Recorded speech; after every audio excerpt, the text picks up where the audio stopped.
Among the immortal residents of Mount Olympus, few wielded power as capricious and far-reaching as Aphrodite, the goddess whose very essence commanded love, beauty and desire across both divine and mortal realms.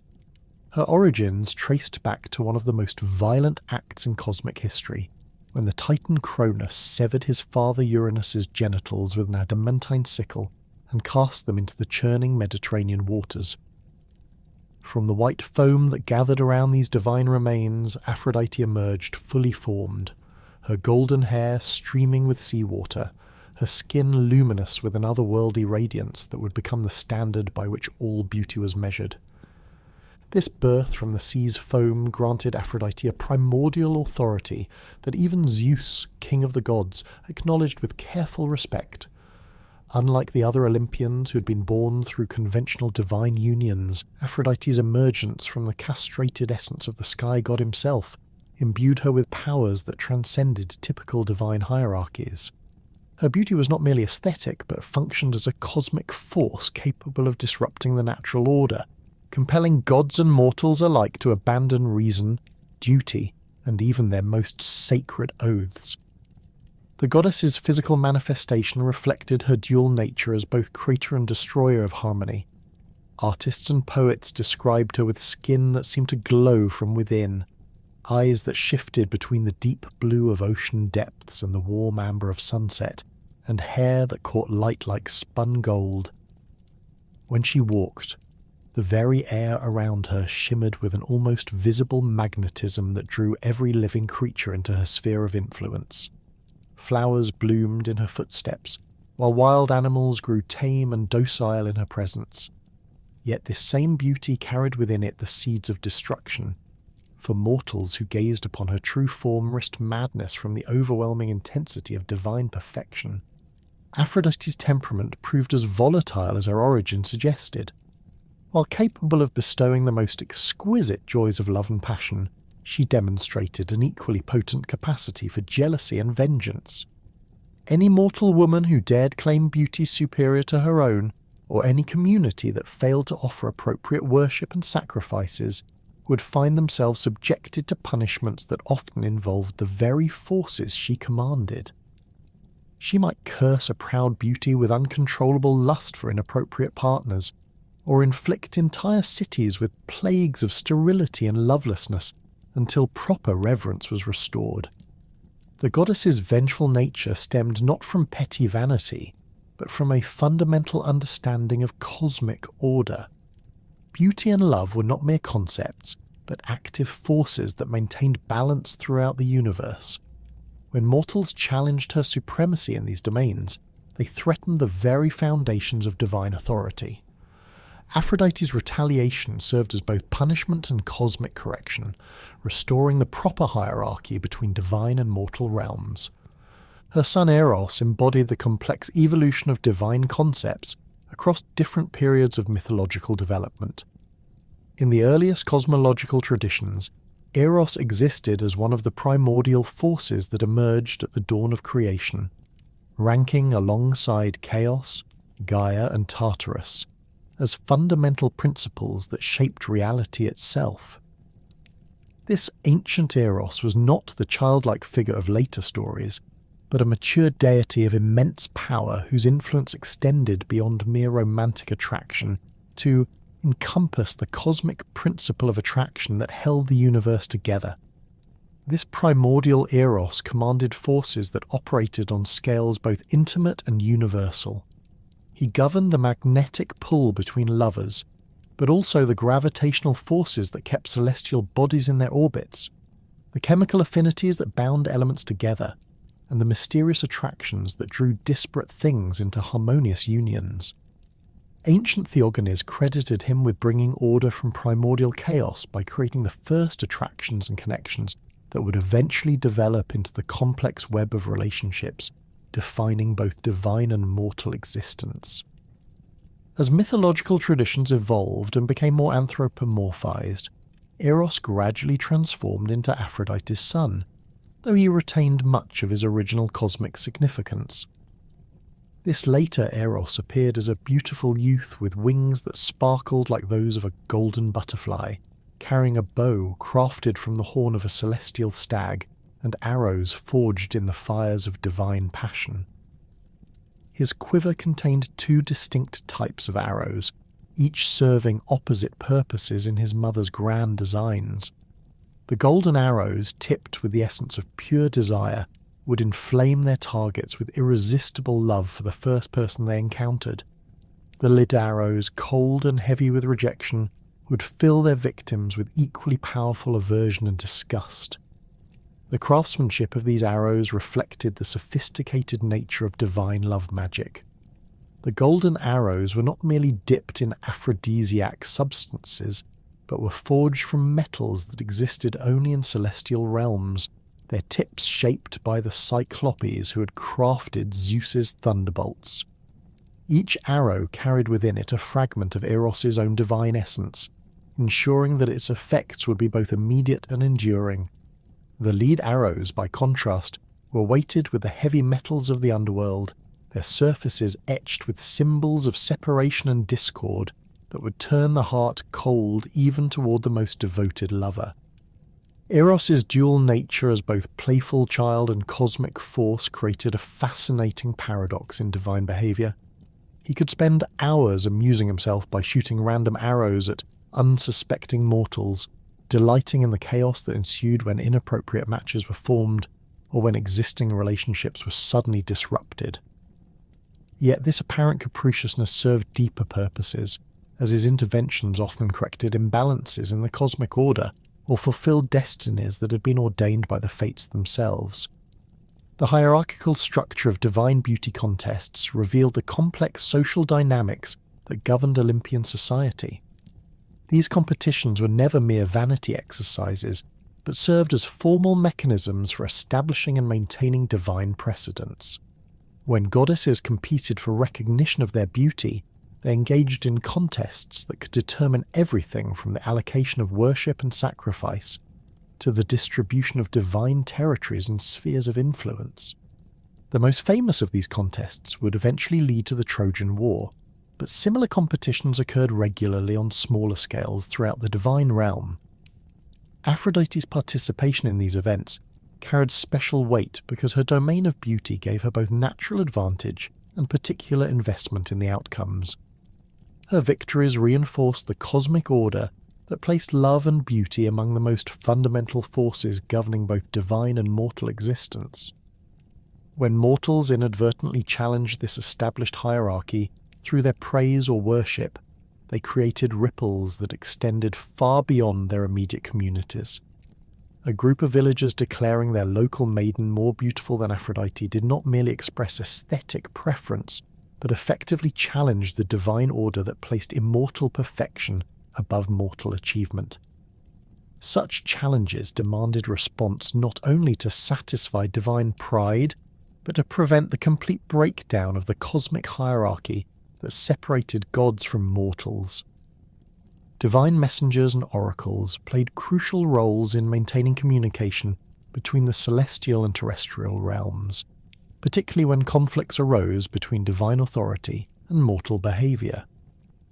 These intermediaries possessed the unique ability to traverse the boundaries between worlds, carrying messages, warnings, and commands that might otherwise be lost in translation between divine and human consciousness. The oracle at Delphi served as the most prominent of these intermediaries, her prophetic utterances carrying the authority of Apollo himself. When mortals sought divine guidance or when gods wished to communicate their will to human populations, the oracle's cryptic pronouncements provided the necessary bridge between realms. Her prophecies often came wrapped in riddles and metaphors that required careful interpretation, but their divine origin ensured that those who understood their true meaning could navigate the complex relationships between mortal actions and divine consequences. Other supernatural messengers included the winged spirits known as the Oneiroi, who carried divine messages through dreams, and various nymphs and minor deities who served as intermediaries between major gods and mortal populations. These beings possessed enough divine nature to understand celestial communications, while remaining sufficiently connected to mortal existence to translate divine will into terms that human minds could comprehend. The role of these intermediaries became particularly crucial when divine displeasure threatened mortal communities. Rather than unleashing immediate destruction, gods often sent warnings through dreams, omens, or oracular pronouncements that gave mortals opportunities to correct their behavior and restore proper relationships with the divine realm. These supernatural communications served as both mercy and justice, providing chances for redemption while making clear the consequences of continued defiance. Against this backdrop of divine authority and cosmic order, in a kingdom nestled between rolling hills and fertile river valleys, a princess was born whose very existence would challenge the fundamental hierarchy between mortal and immortal realms. King Anatol ruled this prosperous land with wisdom earned through decades of successful harvests, diplomatic alliances, and military victories that had expanded his territory without devastating his people. His queen had already blessed him with 2 daughters whose conventional beauty and pleasant dispositions had secured advantageous marriages with neighbouring princes, strengthening the kingdom's political position while ensuring the royal bloodline's continuation. The birth of their 3rd daughter initially appeared to follow the same pattern of dynastic success. The infant emerged into the world during the height of spring, when the kingdom's orchards burst with blossoms and the fields showed their first green shoots of the season's crops. Midwives attending the birth later claimed that the delivery chamber filled with an inexplicable fragrance reminiscent of the sacred groves where nymphs were said to dance, and that the newborn's first cry carried a musical quality that seemed to harmonize with the dawn chorus of birds outside the palace windows. As the child grew from infancy into girlhood, her developing features began to display characteristics that transcended typical human beauty. Her hair caught sunlight with an intensity that made observers believe they were witnessing spun gold rather than mortal locks, while her skin maintained a luminous quality that seemed to emanate light from within rather than merely reflecting it from external sources. Her eyes held depths that shifted between the clear blue of mountain lakes and the warm amber of precious stones, creating a mesmerizing effect that left viewers struggling to look away. The princess, named Psyche for the breath of life that seemed to animate her very being, possessed proportions that artists would later claim approached mathematical perfection. Her face displayed the classical symmetry that sculptors spent lifetimes attempting to capture in marble, while her movements carried a natural grace that made even simple activities like walking or gesturing appear choreographed by divine hands. Unlike her sisters, whose beauty fell within recognizable human parameters, Psyche's appearance suggested something that belonged more to the realm of immortal beings than to mortal princesses. Word of Psyche's extraordinary appearance began spreading beyond the palace walls as she reached adolescence. Servants who attended her daily needs whispered to their families about the princess, whose beauty surpassed anything they had witnessed in their lifetimes. Merchants visiting the royal court carried tales of her appearance to distant cities, their descriptions growing more elaborate with each retelling until stories of the mortal princess began to rival legends of divine beings themselves. The kingdom's citizens initially received these reports with the skeptical amusement typically reserved for exaggerated gossip about royal families. However, as more witnesses confirmed the extraordinary nature of Psyche's beauty, public curiosity transformed into genuine fascination. Citizens began gathering outside the palace during royal processions, hoping to catch glimpses of the princess whose appearance had become the subject of increasingly fantastic stories. These gatherings gradually evolved into something approaching religious devotion. Citizens who managed to see Psyche during her public appearances returned home, describing experiences that resembled divine visions more than encounters with mortal royalty. They spoke of feeling transformed by her presence, of experiencing moments of transcendent joy that lingered for days after seeing her face, and of being inspired to acts of creativity and kindness that seemed to flow from their brief exposure to her beauty. Local artisans began creating images and sculptures attempting to capture Psyche's appearance. though none succeeded in reproducing the full impact of her living presence. Painters found their pigments inadequate to represent the luminous quality of her skin, while sculptors discovered that marble lacked the vital spark that animated her features. These artistic attempts, however imperfect, served to spread awareness of her beauty even further as travellers purchased small representations to carry to distant lands. The growing fascination with Psyche's beauty began to manifest in ways that directly challenged established religious practices. Citizens who had previously made regular offerings at Aphrodite's temples started redirecting their devotions toward the mortal princess. They brought flowers, precious oils, and valuable gifts to the palace gates, presenting them as offerings to Psyche's beauty rather than to the goddess who traditionally commanded such worship. This shift in religious behaviour initially occurred gradually, with individual citizens making personal choices to honour the princess alongside their traditional divine observances. However, as Psyche's reputation continued to spread, these individual decisions coalesced into a broader cultural movement that began to supplant established religious practices. Temple attendance declined as citizens chose to spend their time seeking opportunities to see the princess instead of participating in traditional worship ceremonies. The economic implications of this religious shift became apparent as temple treasuries, once filled with regular offerings from devout citizens, began to experience significant decreases in donations. Priests who had previously enjoyed comfortable livings from their temple duties found themselves struggling to maintain both their personal needs and the elaborate rituals that honoured Aphrodite. The sacred fires that burned continuously in the goddess's honour required constant supplies of rare incenses and oils, expenses that became increasingly difficult to meet as public donations dwindled. Aphrodite's cult had traditionally maintained its influence through a complex network of festivals, mystery rites, and daily observances that punctuated the rhythm of community life. Citizens marked important personal milestones by seeking the goddess's blessing for marriages, births, and other significant events, while seasonal celebrations honoured her role in fertility and agricultural abundance. As public attention shifted towards Psyche, these traditional practices began to lose their central importance in community life. The most significant indicator of this religious transformation appeared during the annual Festival of Aphrodite, traditionally the year's most important celebration in the kingdom.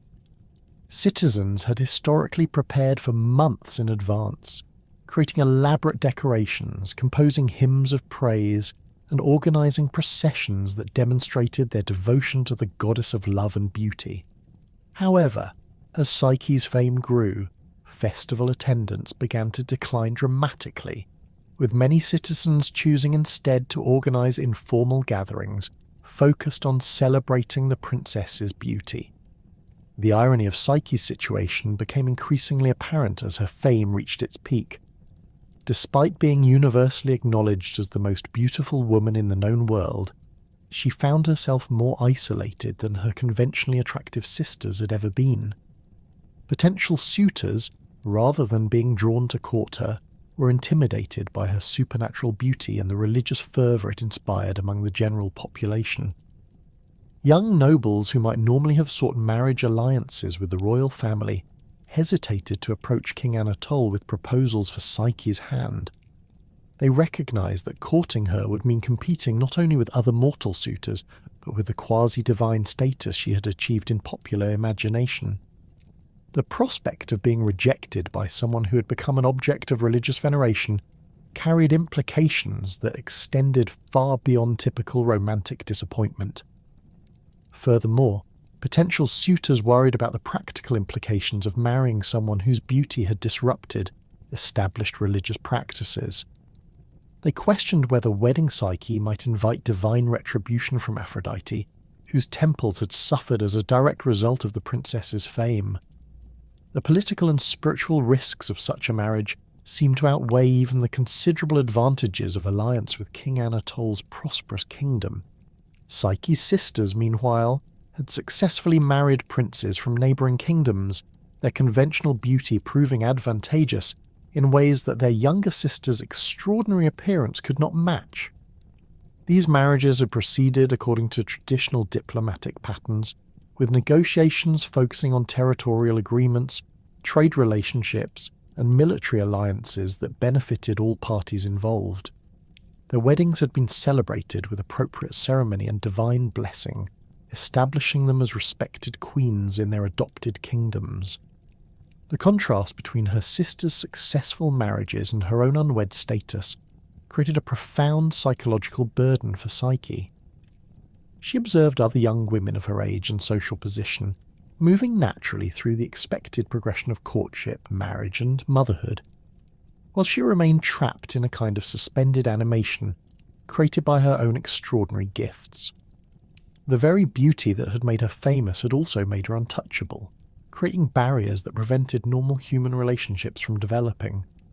King Anatole watched his youngest daughter's situation with growing concern, recognizing that her unmarried status posed both personal and political problems for the royal family. Diplomatic marriages were essential tools for maintaining peaceful relationships with neighbouring kingdoms, and Psyche's continued availability created an awkward situation in international negotiations. Foreign ambassadors inquired about marriage possibilities while simultaneously expressing reservations about the religious complications her beauty had created. The king's advisors began suggesting increasingly desperate solutions to resolve Psyche's marital situation. Some proposed organising formal competitions where suitors could demonstrate their worthiness through feats of strength, wisdom, or artistic achievement. Others recommended seeking divine guidance through oracular consultation, hoping that supernatural intervention might clarify the appropriate course of action. A few even suggested that Psyche should be married to a foreign prince sight unseen, removing her from the kingdom before her beauty could cause further religious disruption. However, these proposed solutions failed to address the fundamental problem that Psyche's beauty had created. Her appearance had transcended normal human parameters to such a degree that she had inadvertently challenged the cosmic hierarchy that separated mortal and divine realms. Citizens who worshipped her beauty were not simply expressing aesthetic appreciation, but were redirecting religious devotion away from its proper divine recipients toward a mortal being who could not legitimately claim such veneration. The theological implications of this misdirected worship extended far beyond the immediate economic problems facing Aphrodite's temples. Religious authorities recognized that allowing mortals to receive divine honors threatened the entire structure of relationships between gods and humans. If citizens could legitimately worship mortal beauty as equivalent to divine perfection, the fundamental distinctions that maintained cosmic order would collapse, potentially leading to chaos that could affect both earthly and celestial realms.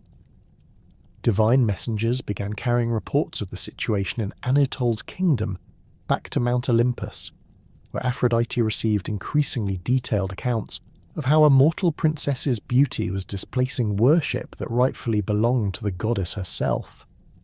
These reports described not merely isolated incidents of misguided devotion, but a systematic transformation of religious practice that threatened to spread beyond the boundaries of a single kingdom. The goddess's initial response to these reports reflected her understanding that the situation required careful consideration rather than immediate retaliation. Divine justice operated according to principles that demanded proportional responses to offences, and the nature of Psyche's transgression remained ambiguous. The princess had not actively sought divine honours or deliberately challenged Aphrodite's supremacy. Instead, her extraordinary beauty had inadvertently created circumstances that led others to redirect their religious devotions. However, as reports continued to arrive describing the escalating scope of religious disruption in Anatole's kingdom, Aphrodite's patience began to transform into the cold anger that had historically preceded her most devastating punishments. The goddess recognized that allowing the situation to continue unchecked would establish dangerous precedents that could encourage similar challenges to divine authority throughout the mortal world. The reports reaching Mount Olympus grew increasingly detailed as divine messengers returned, with accounts of entire communities abandoning their traditional worship practices in favour of venerating a mortal princess. Aphrodite received these updates while reclining in her celestial palace, a structure that defied mortal architectural understanding, with walls that seemed to be crafted from crystallized moonlight and floors that reflected not the viewer's image but their deepest desires. The goddess's initial amusement at what she had assumed would be a temporary infatuation among ignorant mortals gradually transformed into something far more dangerous as the scope of the religious disruption became clear. The divine messenger Iris, whose rainbow-hued wings still sparkled with moisture from her rapid descent through the celestial spheres, delivered the most comprehensive report yet received. She described witnessing entire processions of citizens carrying offerings traditionally reserved for divine worship directly to King Anatol's palace gates. These weren't casual gifts or expressions of political loyalty, but formal religious observances complete with incantations, ritual purifications, and ceremonial presentations that precisely mimicked the worship protocols established for honouring immortal deities. More troubling still were the accounts of citizens constructing makeshift shrines dedicated to Psyche's beauty in their homes and public spaces. These structures incorporated elements traditionally associated with divine worship, including sacred fires, offering bowls, and ceremonial implements that had been consecrated according to ancient religious formulas. Citizens were not merely admiring the princess's appearance, but actively treating her as a divine being worthy of the same reverence previously reserved for Aphrodite herself. The economic implications extended far beyond the immediate temple treasurers. Merchants who had traditionally profited from selling religious artifacts, ceremonial oils, and sacrificial animals for Aphrodite's worship found their markets collapsing as demand shifted toward items associated with honouring the mortal princess. Craftsmen who had specialised in creating religious statuary and temple decorations discovered that their skills were no longer valued, while new artisans emerged to meet demand for representations of Psyche's beauty. This economic disruption created ripple effects throughout the divine realm's earthly infrastructure. Priests who had devoted their lives to serving Aphrodite faced not only personal financial hardship, but the complete dissolution of the religious communities they had spent decades building. Temple schools where young people learned sacred music, ritual dance, and religious poetry found themselves without students as families redirected their children's education towards secular pursuits that no longer required divine blessing. Aphrodite's rage, when it finally erupted, manifested with the terrifying intensity that only divine wrath could achieve. The goddess's perfect features contorted with fury that seemed to burn from within, her golden hair writhing like flames around her shoulders as she rose from her throne. The crystalline walls of her palace began to resonate with a low, threatening hum that sent vibrations throughout the celestial realm, alerting other Olympian deities to the goddess's dangerous emotional state.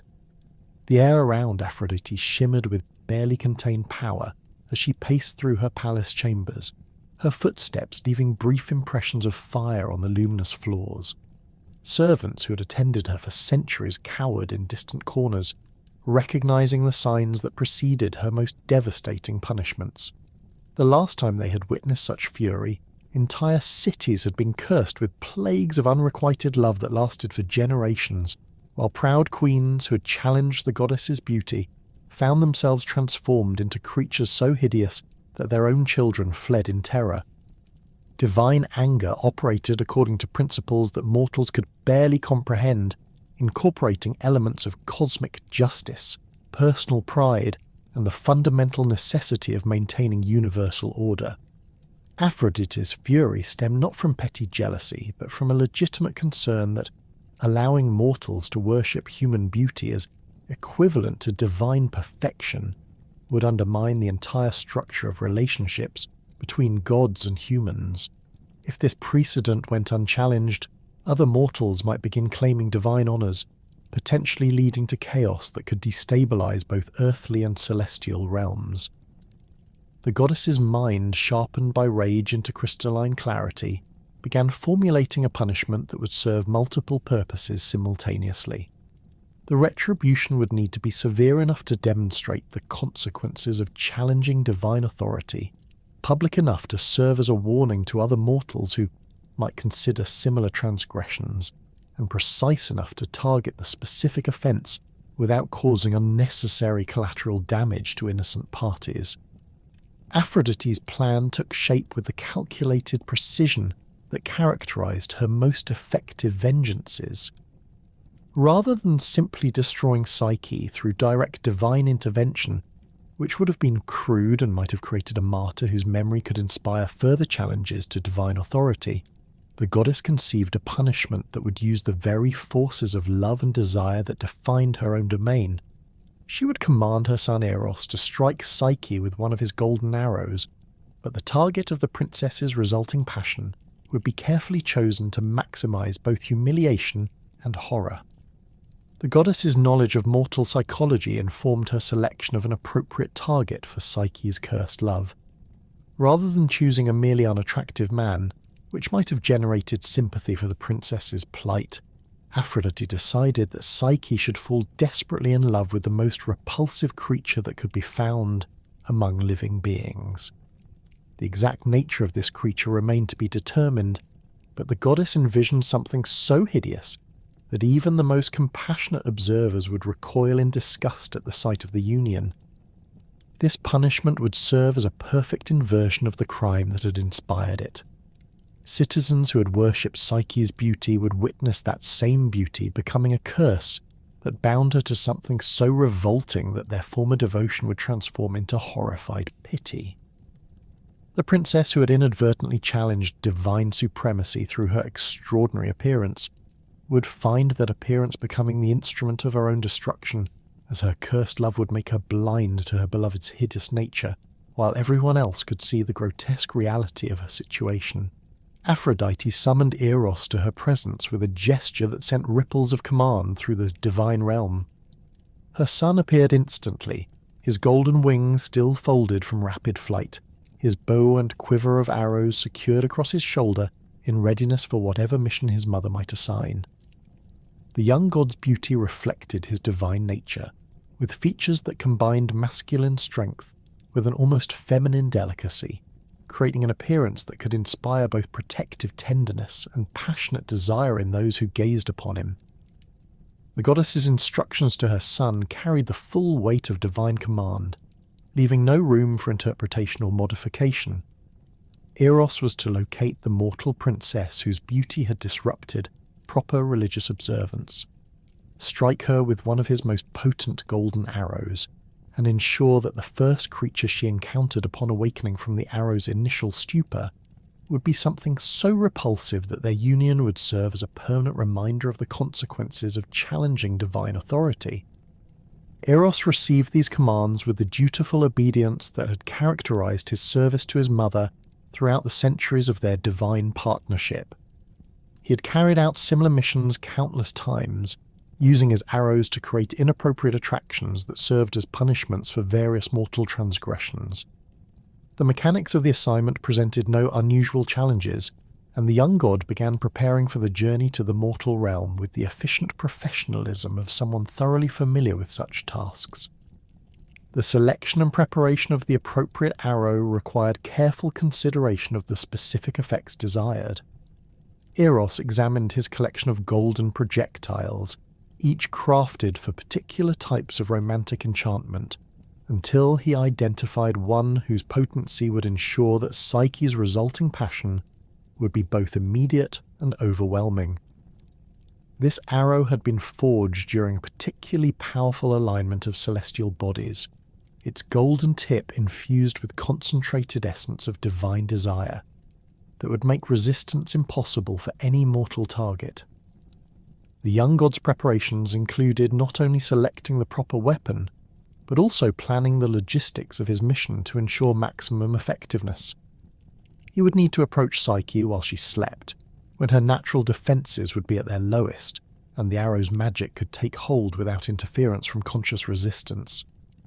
The timing would be crucial, as he would need to arrange for the appropriate hideous creature to be present when she awakened, ensuring that the curse would activate immediately upon the arrow's impact. Eros departed Mount Olympus under cover of darkness, his wings carrying him silently through the celestial spheres toward the mortal realm below. The young god had made this journey countless times, but never on a mission that carried such personal significance for his mother's divine authority. Previous assignments had typically involved correcting minor romantic imbalances or facilitating marriages that served broader divine purposes, but this mission represented a direct response to a challenge to the fundamental order that separated gods from mortals. The flight through the earthly atmosphere brought Eros into contact with the mortal realm's complex emotional landscape, where human desires and fears created currents of psychic energy that divine beings could perceive as clearly as physical winds. As he approached King Anatole's kingdom, the god detected the unusual patterns of devotion and worship that had so enraged his mother, sensing the redirected religious energy that flowed toward the palace where Psyche slept, rather than toward Aphrodite's neglected temples. Eros located the princess's chambers through the distinctive aura that surrounded her sleeping form, a luminous quality that confirmed the reports of her extraordinary beauty even before he laid eyes upon her directly. The young god approached the palace with the stealth that divine nature granted him, passing through walls and barriers as easily as mortal beings move through air, until he stood beside the bed where Psyche lay in peaceful slumber. The sight that greeted Eros as he gazed down at the sleeping princess exceeded even the elaborate descriptions that had reached Mount Olympus through divine messengers. Psyche's beauty possessed a quality that transcended mere physical perfection, radiating an inner luminescence that seemed to transform the very air around her into something more precious than gold or jewels. Her features displayed the mathematical precision that artists spent lifetimes attempting to achieve, while her sleeping expression carried a serenity that suggested depths of character beyond her remarkable appearance. Moonlight streaming through the chamber's windows illuminated Psyche's face with a silver radiance that enhanced rather than diminished her natural beauty, creating an effect that made her appear almost divine in her mortal slumber. Her hair spread across the silk pillows like spun gold, while her breathing created gentle rhythms that seemed to harmonize with the night sounds outside the palace.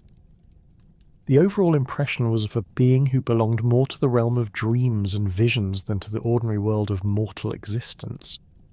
Eros raised his bow with practiced efficiency, nocking the carefully selected golden arrow and drawing the string back to full tension.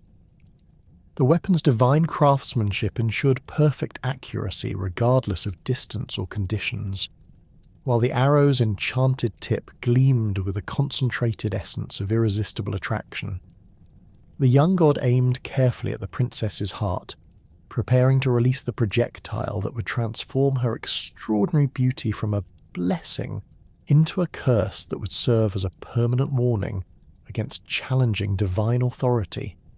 However, as Eros held the bow at full draw, studying his target to ensure perfect placement of the shot, an unexpected accident disrupted the careful execution of his mother's vengeful plan.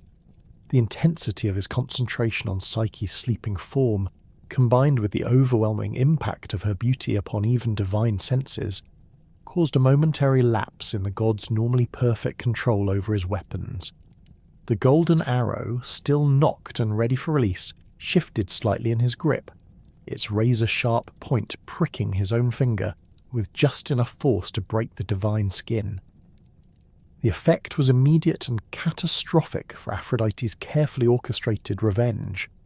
The golden arrow's magic, designed to create irresistible attraction toward the first creature encountered after its impact, began working its spell upon Eros himself.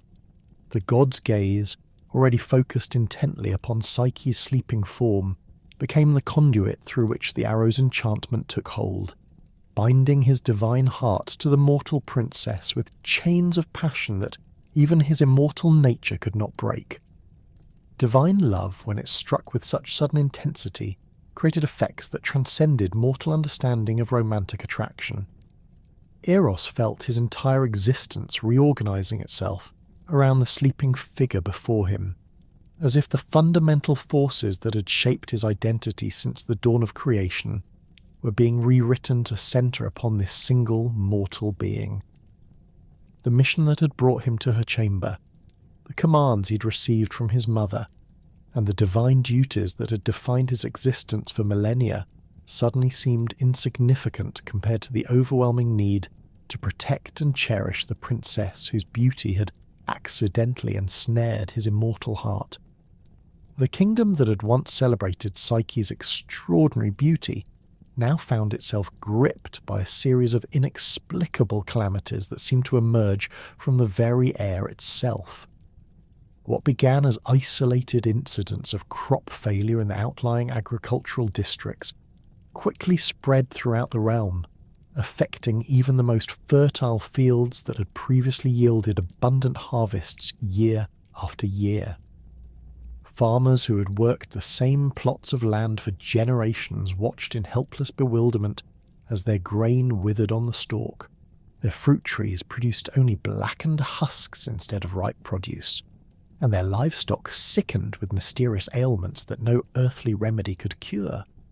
The blight that consumed the kingdom's agricultural foundation carried characteristics that defied natural explanation. Wheat fields that had shown healthy green growth one morning would be found completely desiccated by evening, their stalks crumbling to ash at the slightest touch. Vineyards that had produced wine for royal banquets suddenly bore grapes that turned to bitter powder when pressed, while olive groves that had flourished for centuries began dropping their fruit prematurely, the olives rotting from within before they could reach maturity. Livestock suffered equally mysterious afflictions that seemed to target the animal's ability to reproduce and nurture their offspring. Cattle that had previously been models of health and fertility became barren overnight, while those that did manage to conceive delivered stillborn calves whose bodies showed no signs of disease or injury. Sheep that had produced the finest wool in neighbouring kingdoms began growing coarse, brittle fleece that fell from their bodies in clumps, leaving them shivering and vulnerable to elements they had previously weathered without difficulty. The kingdom's water sources, which had never failed even during the most severe droughts in living memory, began to exhibit troubling changes that affected both their quantity and quality. Wells that had supplied fresh water for generations started producing liquid that tasted of sulphur and metal, while springs that had been considered sacred for their purity ran dry without warning. Rivers that had powered the kingdom's mills and provided transportation for merchant vessels dropped to levels that left boats stranded on exposed riverbeds and water wheels motionless in their channels. These environmental disasters created cascading effects throughout the kingdom's economic and social structure. Merchants who had built their livelihoods on trading the kingdom's agricultural surplus found themselves with nothing to sell, while craftsmen who depended on materials derived from farming and animal husbandry discovered that their raw materials had become either unavailable or too expensive to purchase. The kingdom's famous textiles, which had been woven from the wool of healthy sheep and dyed with pigments extracted from local plants, could no longer be produced at the quality levels that had made them sought after in distant markets. Food shortages began affecting even the royal household, as the palace kitchens struggled to maintain the elaborate meals that had traditionally marked important state occasions. Banquets that had once featured dozens of courses showcasing the kingdom's agricultural abundance were reduced to simple fare that would have been considered inadequate for common citizens in previous years. The royal wine cellars, stocked with vintages that had aged for decades, contained the last remaining bottles of what might be the kingdom's final successful harvests. King Anatole watched these developments with growing alarm, recognizing that the mysterious plagues threatened not only his subjects' immediate welfare, but the long-term survival of his realm. The kingdom's prosperity had been built upon agricultural abundance that supported both domestic consumption and international trade, creating the wealth necessary to maintain military forces, diplomatic relationships, and the cultural achievements that had made his court a centre of learning and artistic excellence. Without the economic foundation that farming provided, all of these accomplishments would crumble into irrelevance. The king's advisors offered various explanations for the calamities befalling their realm, ranging from natural cycles of drought and disease to military curses cast by enemy kingdoms seeking to weaken their neighbour through supernatural means. Some suggested that the kingdom had somehow offended foreign deities whose worship was practiced in distant lands, while others proposed that the disasters resulted from astrological alignments that had created temporarily unfavourable conditions for agricultural pursuits. However, the kingdom's religious authorities began to recognise patterns in the disasters that suggested divine displeasure, specifically related to the worship practices that had developed around Princess Psyche's beauty. The timing of the calamities coincided precisely with the period when citizens had most dramatically shifted their devotional activities away from traditional temple worship toward veneration of the mortal princess. The nature of the afflictions, which seemed to target fertility and abundance in all their forms, reflected the specific domains traditionally governed by Aphrodite, the goddess whose temples had been most severely affected by the religious disruption. High Priest Melanthios, who had served Aphrodite's primary temple for over 3 decades, approached King Anatole with observations that connected the kingdom's suffering directly to the theological crisis that had been developing around Psyche's extraordinary beauty. The priest had maintained careful records of temple attendance, religious donations, and ritual observances that clearly demonstrated the correlation between declining traditional worship and the escalating severity of the mysterious plagues affecting the kingdom. The priest's analysis revealed that the disasters had begun in districts where citizen devotion to Psyche had reached its most extreme levels, then spread outward in patterns that precisely matched the geographic distribution of the princess's worship. Communities that had maintained their traditional religious practices while simply admiring Psyche's beauty from a respectful distance experienced only minor inconveniences, while areas where citizens had constructed shrines dedicated to the princess suffered the most severe agricultural failures and livestock diseases.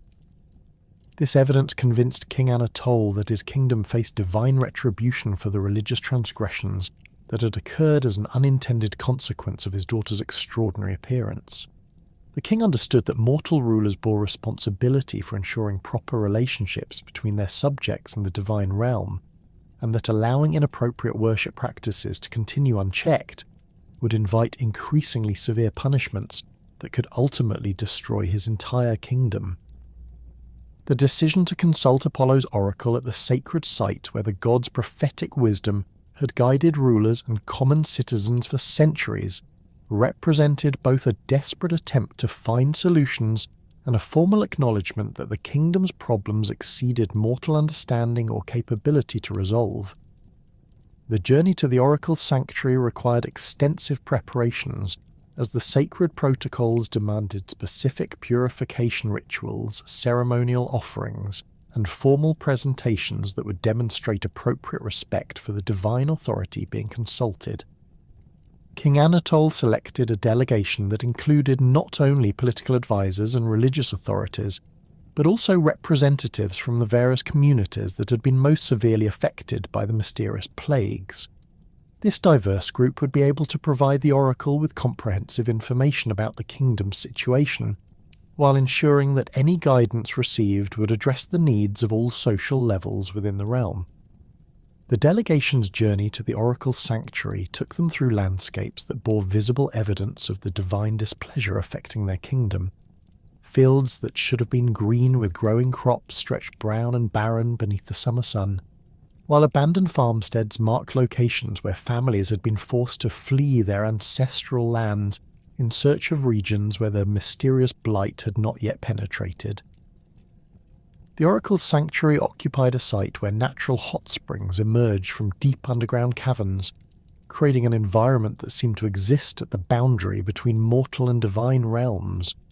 Steam rising from the sacred waters carried scents of sulfur and exotic minerals that induced altered states of consciousness in those who breathed them, while the sound of bubbling springs created acoustic effects that seemed to carry voices from supernatural sources.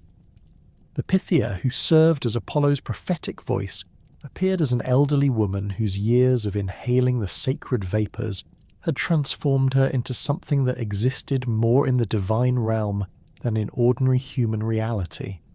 Her eyes held depths that seemed to reflect not the immediate surroundings, but distant visions of past and future events, while her movements carried the deliberate precision of someone who navigated multiple levels of existence simultaneously. The formal consultation process required King Anatole to present his questions according to ancient protocols that ensured proper communication between mortal inquirers and divine wisdom. The king described his kingdom's situation in careful detail, explaining the relationship between his daughter's beauty, the religious disruption it had caused, and the mysterious plagues that had followed. He requested guidance about how to restore proper relationships with the divine realm and what actions might be necessary to save his subjects from continued suffering. The oracle's response, when it came, carried the unmistakable authority of divine communication, while simultaneously presenting information in the cryptic form that characterized Apollo's prophetic utterances. The Pythia's voice seemed to come from depths far beyond her physical form, resonating with harmonics that suggested multiple speakers delivering the same message through her mortal throat.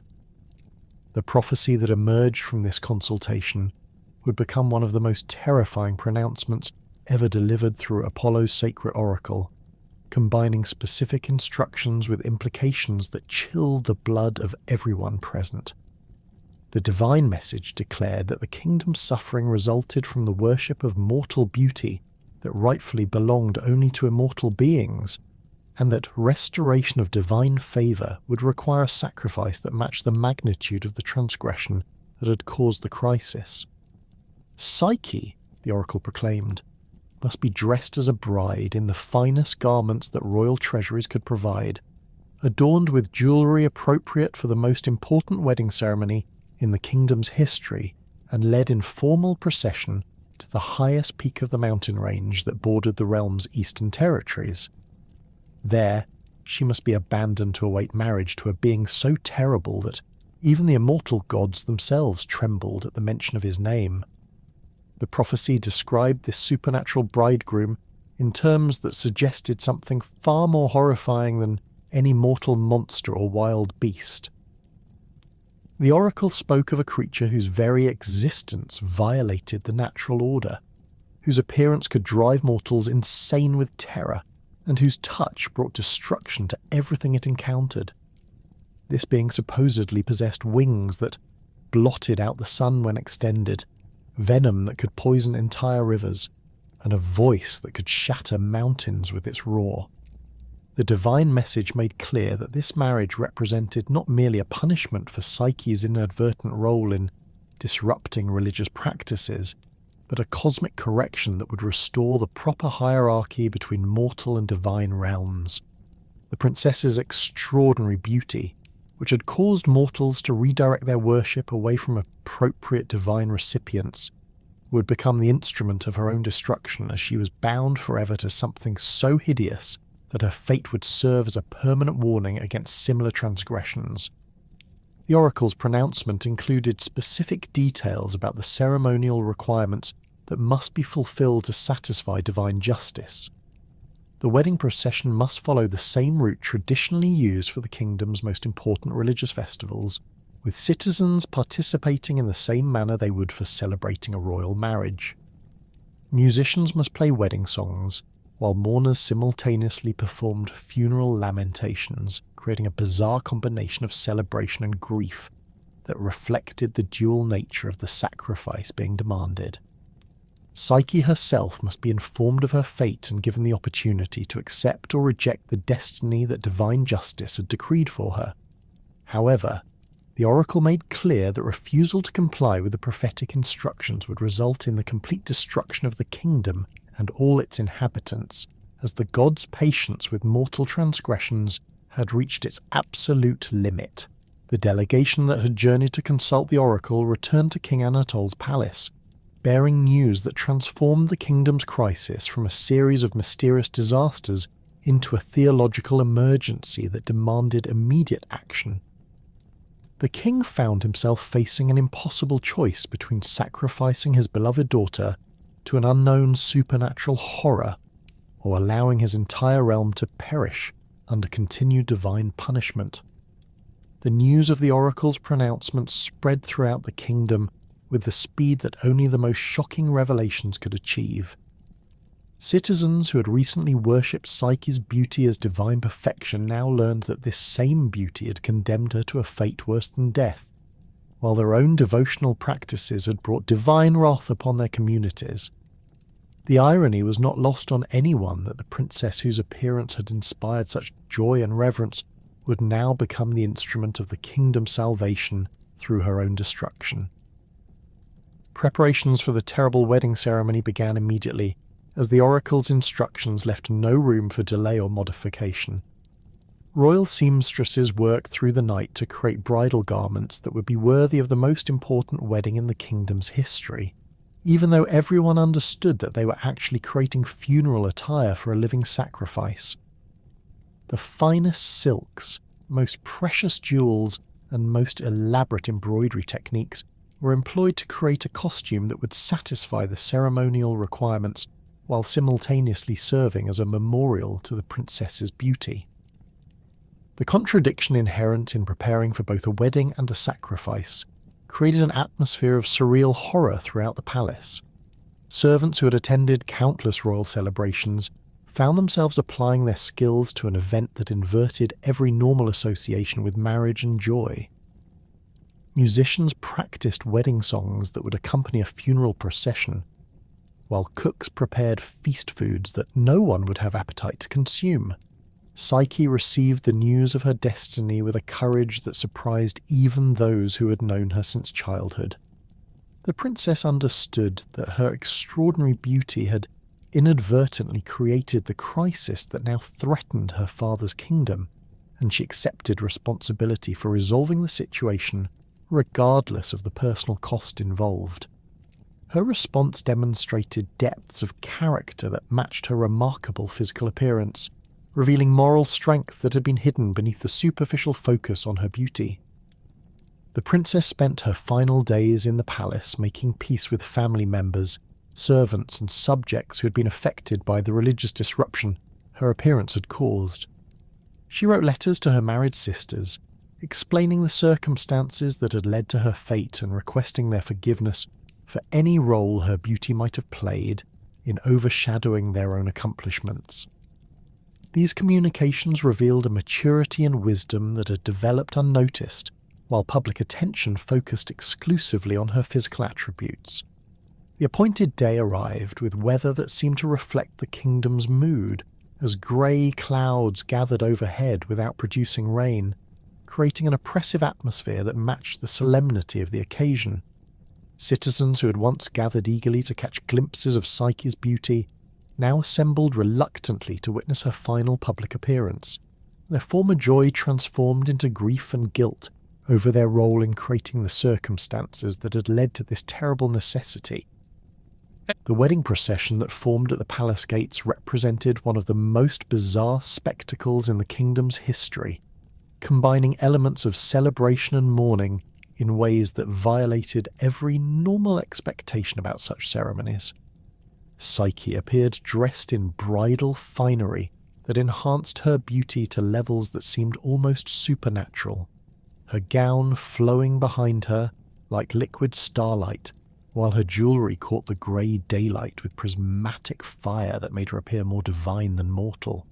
The princess walked at the centre of the procession with a dignity that transformed the forced march into something resembling a voluntary pilgrimage, her bearing suggesting someone who approached her destiny with acceptance rather than terror. Musicians played traditional wedding melodies while mourners wailed funeral lamentations, creating a cacophony that reflected the conflicted emotions of everyone present. Citizens lined the streets to witness the spectacle, many weeping openly as they watched the princess whose beauty they had worshipped being led away to her doom. The procession wound through the kingdom streets following the route traditionally used for the most important religious festivals, passing temples where Aphrodite's neglected altars stood cold and empty. The contrast between the elaborate ceremony honouring a mortal princess and the abandoned shrines dedicated to divine worship served as a visible reminder of the religious transgression that had created the current crisis. As the procession moved beyond the city walls into the countryside, the landscape bore evidence of the divine displeasure that had motivated this terrible sacrifice. Withered fields and dead livestock marked the path toward the mountains, while the very air seemed to carry a sense of supernatural menace that made every participant in the ceremony aware of the divine forces observing their actions. The mountain path that led to the designated sacrifice site proved treacherous and difficult, requiring the procession to move slowly and carefully as it climbed toward the rocky precipice where Psyche would be abandoned to await her monstrous bridegroom. The higher they climbed, the more isolated and forbidding the landscape became, until finally they reached a barren plateau that offered no shelter from wind or weather, and no escape route for someone left alone in such a desolate location. King Anatol's final farewell to his daughter took place at the edge of the precipice, where the procession would leave her to face whatever supernatural horror the oracle had decreed as her destiny. The king's grief was evident to all observers, but his understanding of royal duty prevented him from interfering with the sacrifice that divine justice demanded. Psyche embraced her father with composure that demonstrated her acceptance of the fate that awaited her, speaking words of comfort that seemed inappropriate coming from someone facing such a terrible destiny. The procession departed slowly, leaving Psyche alone on the windswept plateau as the sun began its descent toward the western horizon. The princess stood motionless at the precipice's edge, her bridal garments flowing in the mountain wind like banners of surrender, while the kingdom below spread out in a panorama that included all the lands and people whose welfare had required her sacrifice. As darkness crept across the desolate mountain plateau where Psyche stood abandoned in her bridal finery, the princess felt the first stirrings of a wind that seemed to carry properties unlike any natural breeze she had ever experienced.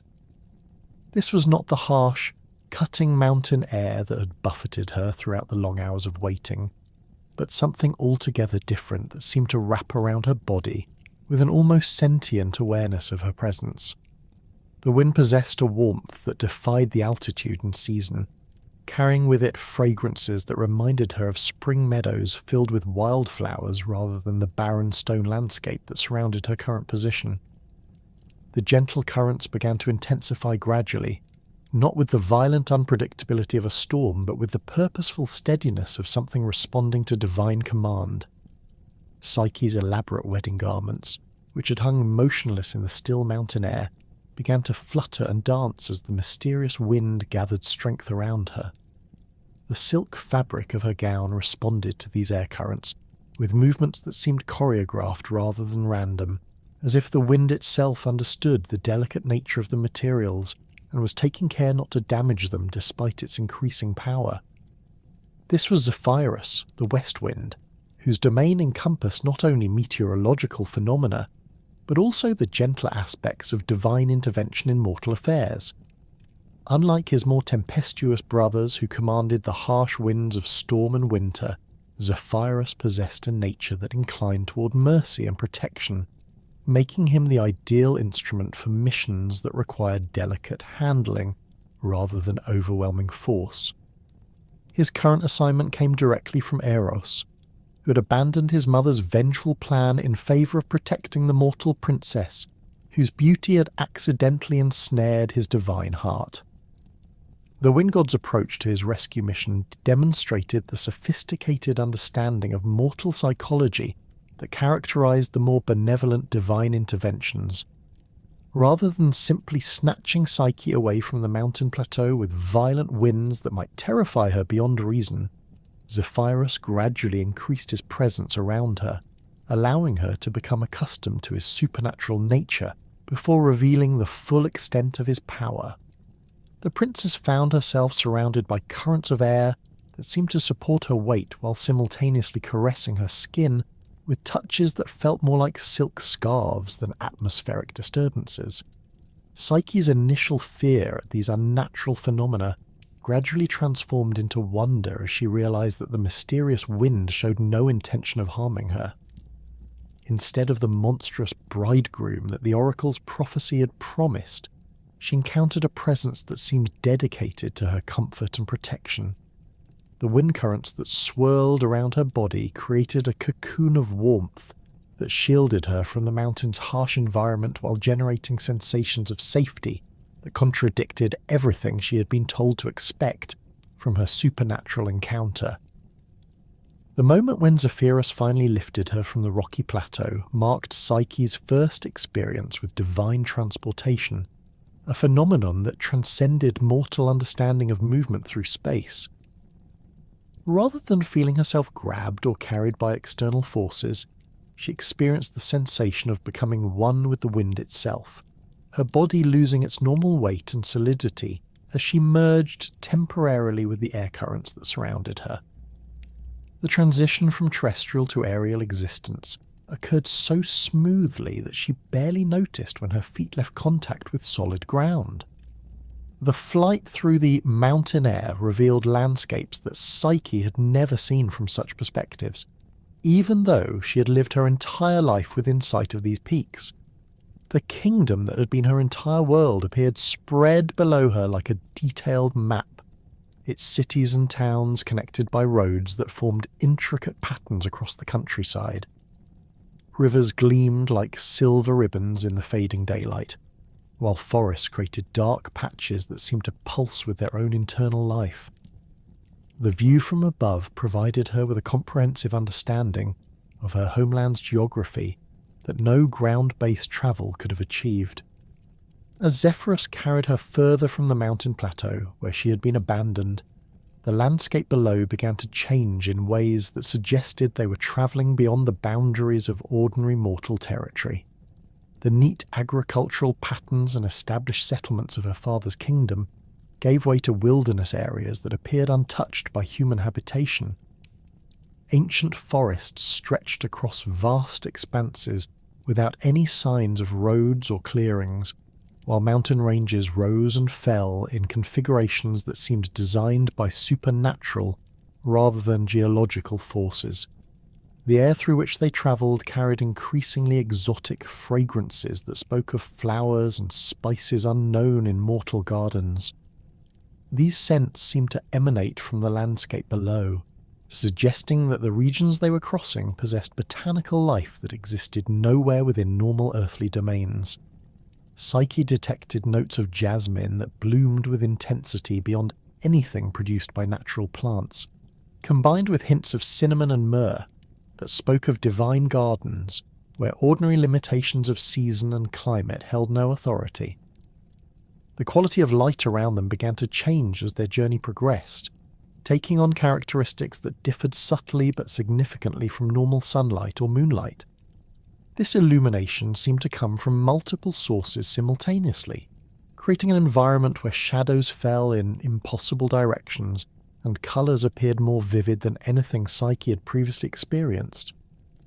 The princess realised that they had crossed some invisible boundary that separated the ordinary world from realms where different physical laws governed the behaviour of light, air and matter.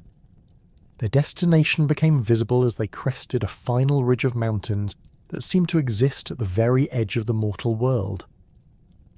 Below them stretched a valley that defied every expectation Psyche might have formed about the desolate wasteland where her monstrous bridegroom was supposed to dwell.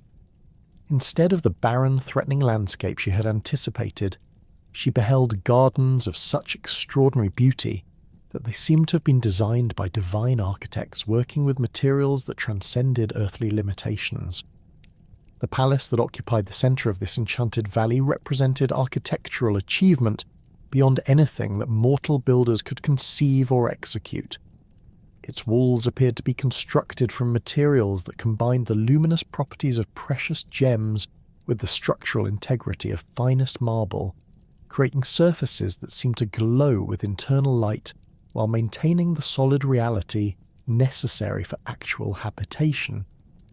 Towers and spires rose from the main structure in configurations that followed mathematical principles of proportion and harmony that human architects had attempted to approximate but never fully achieved. Zephyrus descended toward this magnificent structure with the same gentle precision that had characterized his rescue of Psyche from the mountain plateau.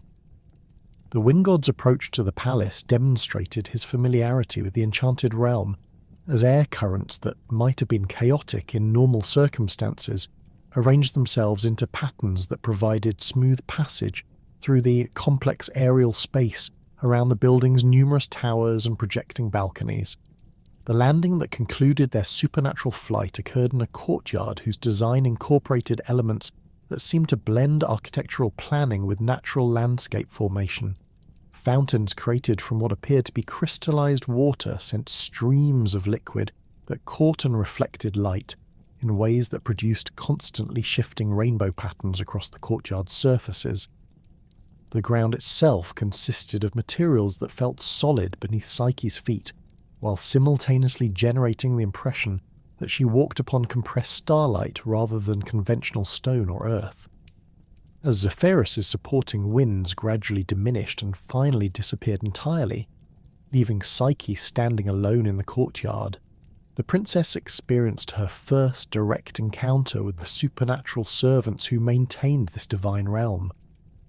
These beings possessed no visible physical forms, yet their presence became immediately apparent through their actions and the effects they produced upon their environment.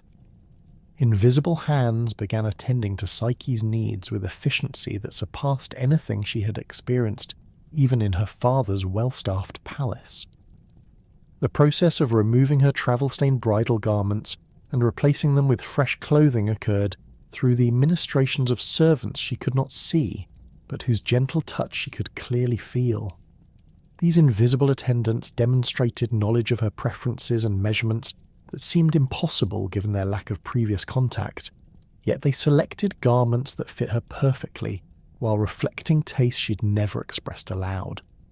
The fabrics they chose possessed textures that seemed to combine the finest qualities of silk, velvet, and materials that had no earthly equivalents. The bathing facilities that the invisible servants led her to represented luxury beyond anything that mortal palaces could provide.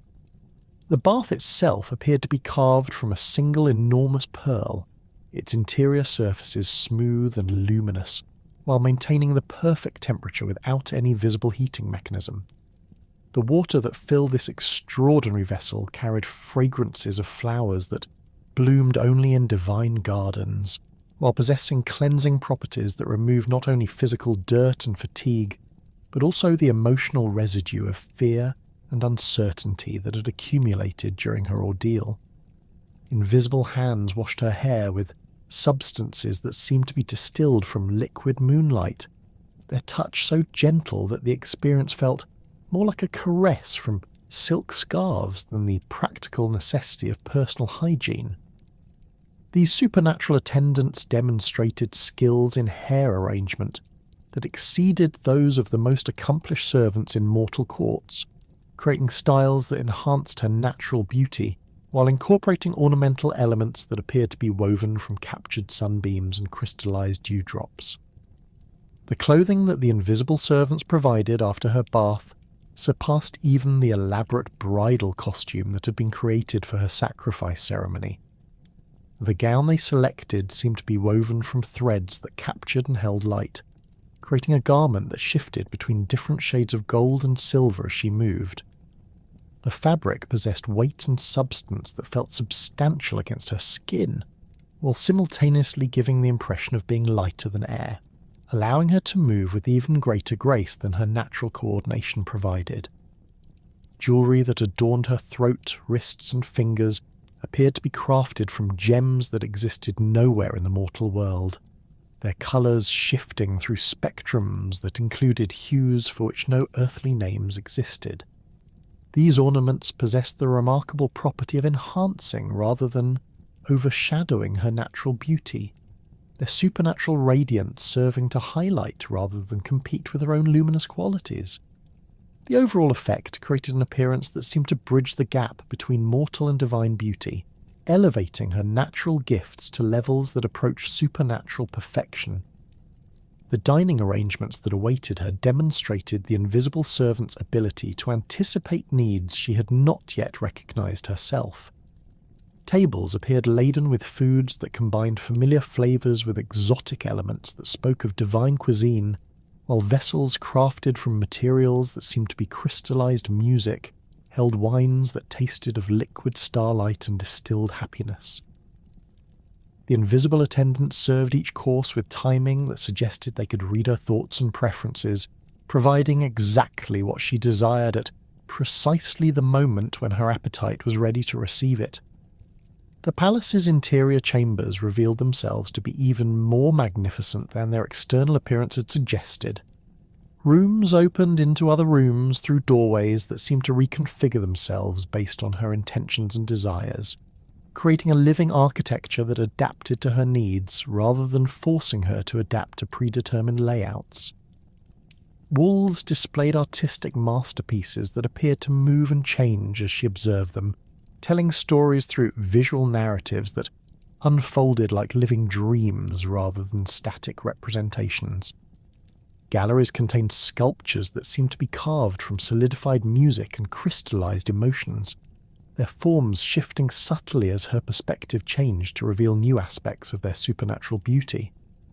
These artworks possessed the remarkable quality of inspiring different emotional responses based on her current state of mind, serving as companions that provided comfort during moments of loneliness or wonder during periods of exploration and discovery.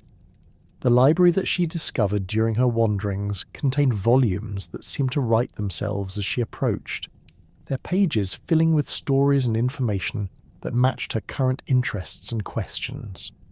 Books bound in covers that felt like compressed silk contained texts written in scripts that she could somehow read despite having never encountered such languages before, their contents revealing knowledge about subjects she'd never studied but found herself understanding with perfect clarity.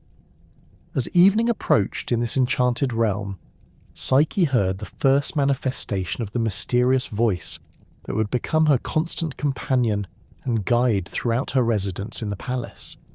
This voice possessed qualities that seemed to combine the most attractive aspects of masculine speech, while maintaining an otherworldly resonance that marked its supernatural origin. The tone conveyed warmth, intelligence, and genuine concern for her welfare, creating an immediate sense of trust despite the invisible nature of its source. The voice welcomed her as the rightful mistress of the palace, explaining that everything she had experienced and would continue to experience had been prepared specifically for her comfort and happiness. The invisible servants, the magnificent chambers, the divine cuisine, and all the supernatural luxuries that surrounded her existed solely to provide her with a life of perfect contentment, far removed from the troubles and limitations that characterize mortal existence.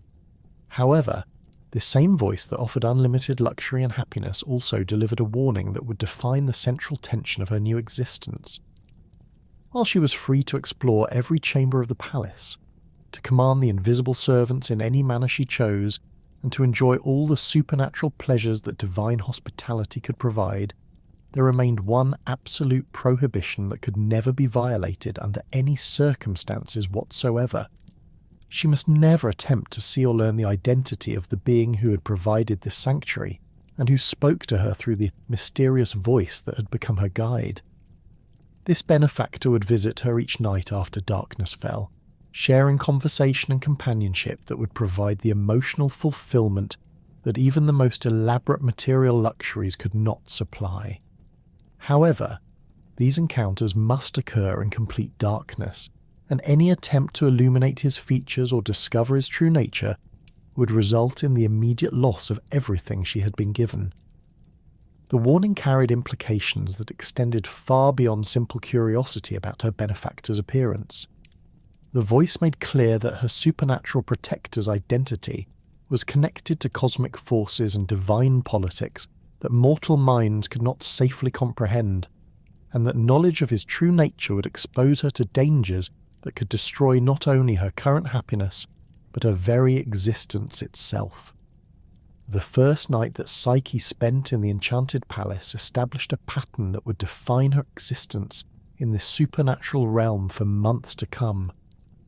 As complete darkness settled over the valley, she found herself in chambers that had been prepared with meticulous attention to her comfort, yet the absence of any illumination created an environment of profound mystery that heightened every other sensation. The invisible servants had withdrawn to whatever realm they inhabited when not actively attending to her needs, leaving her alone with only the sound of her own breathing and the distant whisper of wind through the palace's impossible architecture. When her mysterious husband first appeared in the darkness of her bedchamber, his arrival occurred with such silence that she became aware of his presence only through the subtle shift in air temperature and the faint rustle of fabric that suggested someone moving with extraordinary care to avoid startling her. The voice that had welcomed her to the palace earlier now spoke from much closer proximity, its warm tones carrying an intimacy that seemed designed to ease the natural anxiety of their unprecedented situation. His physical presence, while invisible in the absolute darkness, made itself known through other means that proved far more compelling than the mere visual appearance might have been. When he first touched her hand in greeting, his skin possessed a warmth that seemed to radiate from some internal source, more intense than normal body heat, while maintaining a smoothness that suggested youth, combined with a strength that spoke of divine rather than mortal nature. His fingers, as they intertwined with hers, demonstrated both gentleness and power, their touch conveying reassurance while hinting at capabilities that transcended human limitations. The conversations that filled their first night together revealed depths of knowledge and understanding that no mortal education could have provided. Her husband spoke of distant lands with the familiarity of someone who'd travelled extensively throughout both earthly and celestial realms, describing cities whose architecture defied conventional engineering and natural phenomena that existed only in regions where divine influence shaped the physical world. His accounts of these places carried details that could only have come from personal observation, yet they encompassed geographical and temporal ranges that would have required centuries of travel for any mortal being to accumulate. His voice itself possessed qualities that seemed designed to create comfort and trust in those who heard it. The tone carried masculine authority without harshness, intelligence without condescension, and warmth without the artificial sweetness that might have suggested deception. When he laughed at her observations or questions, the sound created harmonics that seemed to resonate through her entire body, producing sensations of joy that felt more intense than any happiness she had previously experienced. Even his breathing, audible in the silence of their darkened chamber, carried rhythms that seemed to synchronize with her own heartbeat in ways that created unprecedented feelings of connection and intimacy. The physical aspects of their relationship developed with a gradual progression that respected her inexperience while introducing her to sensations that transcended normal human pleasure. His touch, when it moved beyond simple hand-holding to more intimate caresses, demonstrated knowledge of her body that seemed impossible given their recent acquaintance. Yet every gesture produced responses that felt perfectly natural and desired. His skin, wherever it made contact with hers, generated warmth that seemed to penetrate beyond the surface to create glowing sensations that lingered long after the actual touch had ended. The texture of his hair, when her fingers first encountered it during their embraces, felt unlike anything in her previous experience. The strands seemed to possess a life of their own, responding to her touch with subtle movements that suggested sensitivity beyond what normal hair should display, while maintaining a softness that reminded her of the finest silk combined with the resilience of materials that existed only in divine realms. When she buried her face in these mysterious locks, they carried fragrances that seemed to combine the best aspects of flowers, spices, and elements for which no earthly names existed. His warnings about the consequences of attempting to discover his identity became a recurring theme that punctuated their conversations throughout those early nights together. These cautions were delivered not with threats or anger, but with genuine concern that made clear his desire to protect her from knowledge that would destroy their happiness.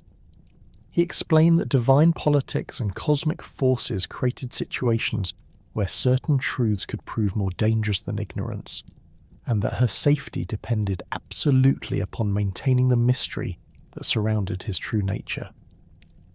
The specific terms of his warning evolved and expanded as their relationship deepened, revealing additional layers of complexity that surrounded their unusual situation. He made clear that any attempt to see his face, whether through bringing flame into their bedchamber or trying to observe him during daylight hours, would result not merely in his departure, but in the complete dissolution of the enchanted realm that had become her home. The palace, the invisible servants, the divine luxuries, and all the supernatural protections that shielded her from the ordinary world would vanish instantly, leaving her alone and defenseless in whatever location she happened to occupy at the moment of discovery. More troubling still were his hints about the broader consequences that would follow such a revelation. Her mysterious husband suggested that forces beyond her understanding had created their current situation, and that disturbing the delicate balance that allowed their relationship to exist would trigger responses from divine authorities who viewed their union with suspicion or hostility. The knowledge of his identity, he warned, would expose her to retribution from beings whose power exceeded anything she could imagine, making ignorance not merely preferable but essential for her continued survival. These warnings created a psychological tension that coloured every aspect of their interactions, as Psyche found herself simultaneously drawn to learn more about her husband, while understanding that such knowledge would destroy everything she had come to value. The darkness that concealed his appearance became both a barrier and a protection, preventing her from satisfying her curiosity, while ensuring that their relationship could continue to develop within the boundaries that divine necessity had established. Her husband's knowledge of her thoughts and preferences demonstrated an understanding that seemed to transcend normal observation or communication. He would begin conversations about subjects that had been occupying her mind during the day, addressing concerns she had not yet voiced aloud while providing insights that helped her understand her own feelings and reactions. This apparent ability to read her internal state created a sense of intimacy that went beyond anything she had imagined possible between two people. Yet it also raised questions about the nature of his supernatural abilities and what other aspects of her existence might be transparent to his divine perception. The gifts that appeared in her chambers each morning after his departure reflected this same uncanny awareness of her desires and interests. She would wake to find books that contained exactly the stories or information she had been hoping to discover, clothing that matched preferences she had not yet expressed, and artistic objects that seemed designed specifically to appeal to aesthetic sensibilities she was only beginning to recognize in herself. These offerings demonstrated not only his desire to please her, but also his supernatural ability to perceive aspects of her personality that remained hidden even from her own conscious awareness. The physical evidence of his presence that remained after each visit provided tantalizing clues about his nature, while carefully avoiding any details that might reveal his identity. Indentations in the bed linens suggested a form that possessed human proportions, but with subtle variations that hinted at non-mortal characteristics. The lingering fragrances that clung to fabrics and furniture after his departure carried scents that seemed to combine earthly flowers with exotic elements that existed nowhere in normal experience, creating aromatic signatures that spoke of divine rather than human origin. His departure each morning occurred with the same mysterious silence that marked his arrival, leaving Psyche to wake alone in chambers where only the most subtle traces remained to confirm that their encounters had been real rather than elaborate dreams. The timing of these departures seemed calibrated to occur just before the first hint of dawn appeared in the eastern sky, suggesting that daylight itself posed some threat to his ability to maintain their relationship, or perhaps to his very existence within the mortal realm. The days that followed their nocturnal encounters took on a dreamlike quality as Psyche explored her supernatural surroundings while anticipating the return of darkness in her husband's presence. The palace revealed new chambers and amenities that seemed designed to occupy her time and attention during the daylight hours when she remained alone, yet none of these distractions could fully eliminate the growing curiosity about the being who provided such elaborate care for her welfare, while maintaining absolute secrecy about his own nature. The invisible servants who attended her daily needs seemed to possess knowledge about her husband that they were either unable or forbidden to share. Their responses to her questions about their master came in the form of actions rather than words, as they would guide her away from topics that approached dangerous territory while providing comfort and distraction when her curiosity became too intense to bear. These supernatural attendants appeared to serve as both companions and guardians, ensuring her physical comfort while protecting her from knowledge that could prove destructive. Her husband's conversations began to reveal the loneliness that had characterized his existence before her arrival at the palace, suggesting that their relationship provided him with emotional fulfillment that had been absent from his immortal life. He spoke of centuries spent in isolation, surrounded by divine luxury but lacking the companionship that only love could provide, making clear that her presence had transformed his existence as dramatically as his rescue had changed hers. These revelations created additional emotional complexity as Psyche recognized that her curiosity about his identity conflicted not only with her own safety, but with his happiness and well-being. The gradual deepening of their emotional connection occurred alongside the development of physical intimacy that introduced Psyche to pleasures that transcended anything possible between mortal lovers.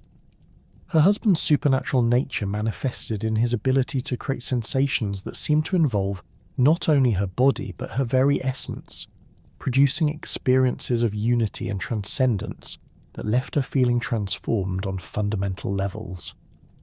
These encounters suggested that divine love operated according to principles that differed significantly from human passion, involving spiritual as well as physical dimensions that created lasting changes in those who experienced them.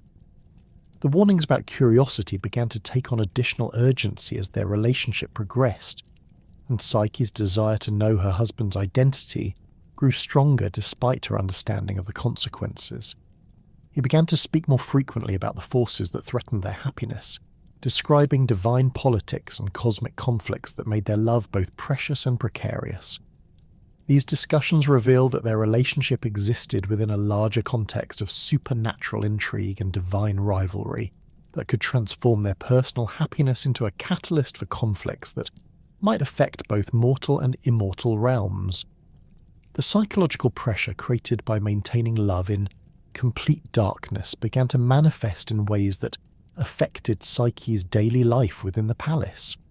She found herself studying every sensation, every word, every subtle clue that might provide insight into her husband's true nature, while simultaneously struggling to suppress the very curiosity that seemed to intensify with each passing night. The contradiction between her growing love and her burning need to understand created an internal conflict that threatened to undermine the very happiness that their relationship had brought into her life. The months that followed Psyche's mysterious disappearance from the mountain plateau had transformed her father's kingdom in ways that no one could have anticipated. The divine plagues that had devastated crops and livestock began to recede gradually, suggesting that whatever cosmic forces had demanded her sacrifice were satisfied with the outcome. Fields that had lain barren started producing modest harvests, while animals that had suffered from inexplicable diseases began to recover their health and fertility. The kingdom's economic recovery proceeded slowly but steadily, allowing citizens to rebuild their lives while grappling with the guilt of knowing that their princess's apparent death had purchased their salvation. King Anatole received periodic reports from travellers and merchants who claimed to have witnessed strange phenomena in the mountain regions where Psyche had been abandoned.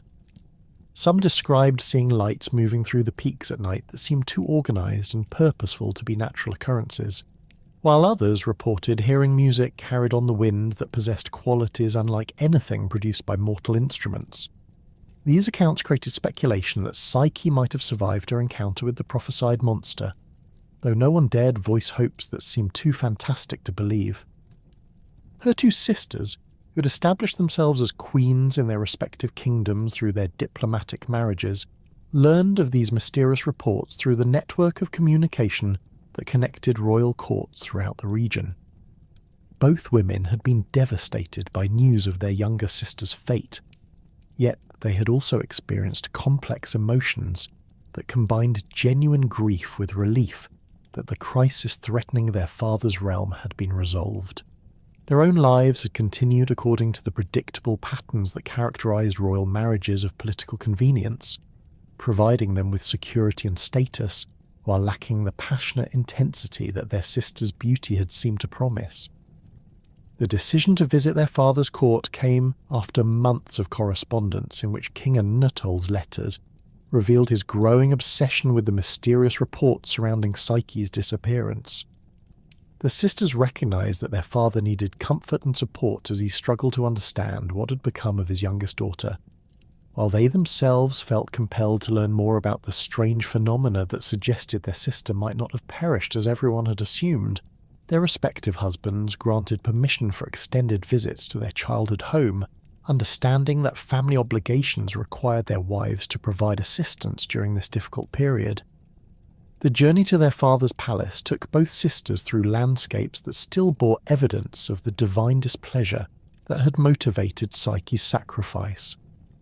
Abandoned farmsteads and recovering fields served as visible reminders of the crisis that had nearly destroyed the kingdom, while the gradual return of prosperity demonstrated the effectiveness of the terrible solution that the oracle had demanded. These sights reinforced their understanding that Psyche's fate, whatever it might have been, had served a necessary purpose in restoring divine favour to their homeland. Their arrival at the palace revealed the extent to which their father had aged during the months since Psyche's disappearance. King Anatole appeared to have lost weight and vitality, his features bearing the marks of someone who spent sleepless nights contemplating questions that had no satisfactory answers. His conversations focused obsessively on the mysterious reports from the mountain regions, as he struggled to determine whether these phenomena indicated that his daughter had somehow survived her encounter with the supernatural bridegroom that the oracle had described. The sisters spent several days reacquainting themselves with their childhood home while observing the changes that had occurred since their marriages and subsequent departures. The palace seemed smaller and less magnificent than their memories had suggested, while the kingdom's gradual recovery from the divine plagues created an atmosphere of cautious optimism that contrasted sharply with the grief and uncertainty that surrounded discussions of Psyche's fate. Their father's court had developed a subdued quality that reflected the ongoing mourning for the princess, whose sacrifice had saved the realm.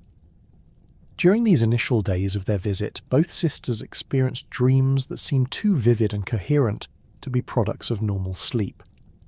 These nocturnal visions depicted Psyche living in circumstances of extraordinary luxury and happiness, surrounded by wealth and comfort that exceeded anything available in mortal palaces.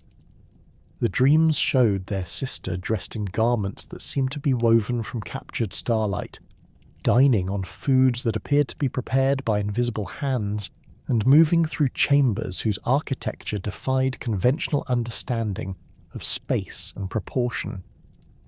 The consistency and detail of these shared dreams created speculation between the sisters about their possible significance. Both women had experienced similar visions on multiple nights, featuring identical images of Psyche's apparent prosperity and contentment in what appeared to be a supernatural realm. The dream suggested that rather than being devoured by the monster that the oracle had promised, their sister had somehow become the mistress of a divine palace, where every luxury imaginable had been provided for her enjoyment and comfort. These revelations transformed the sister's understanding of Psyche's situation from tragedy to something approaching envy.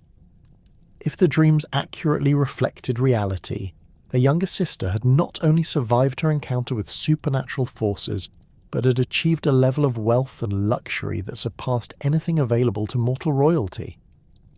The contrast between Psyche's apparent divine prosperity and their own conventional marriages began to create feelings of resentment that grew stronger with each successive dream that revealed additional details of her extraordinary circumstances.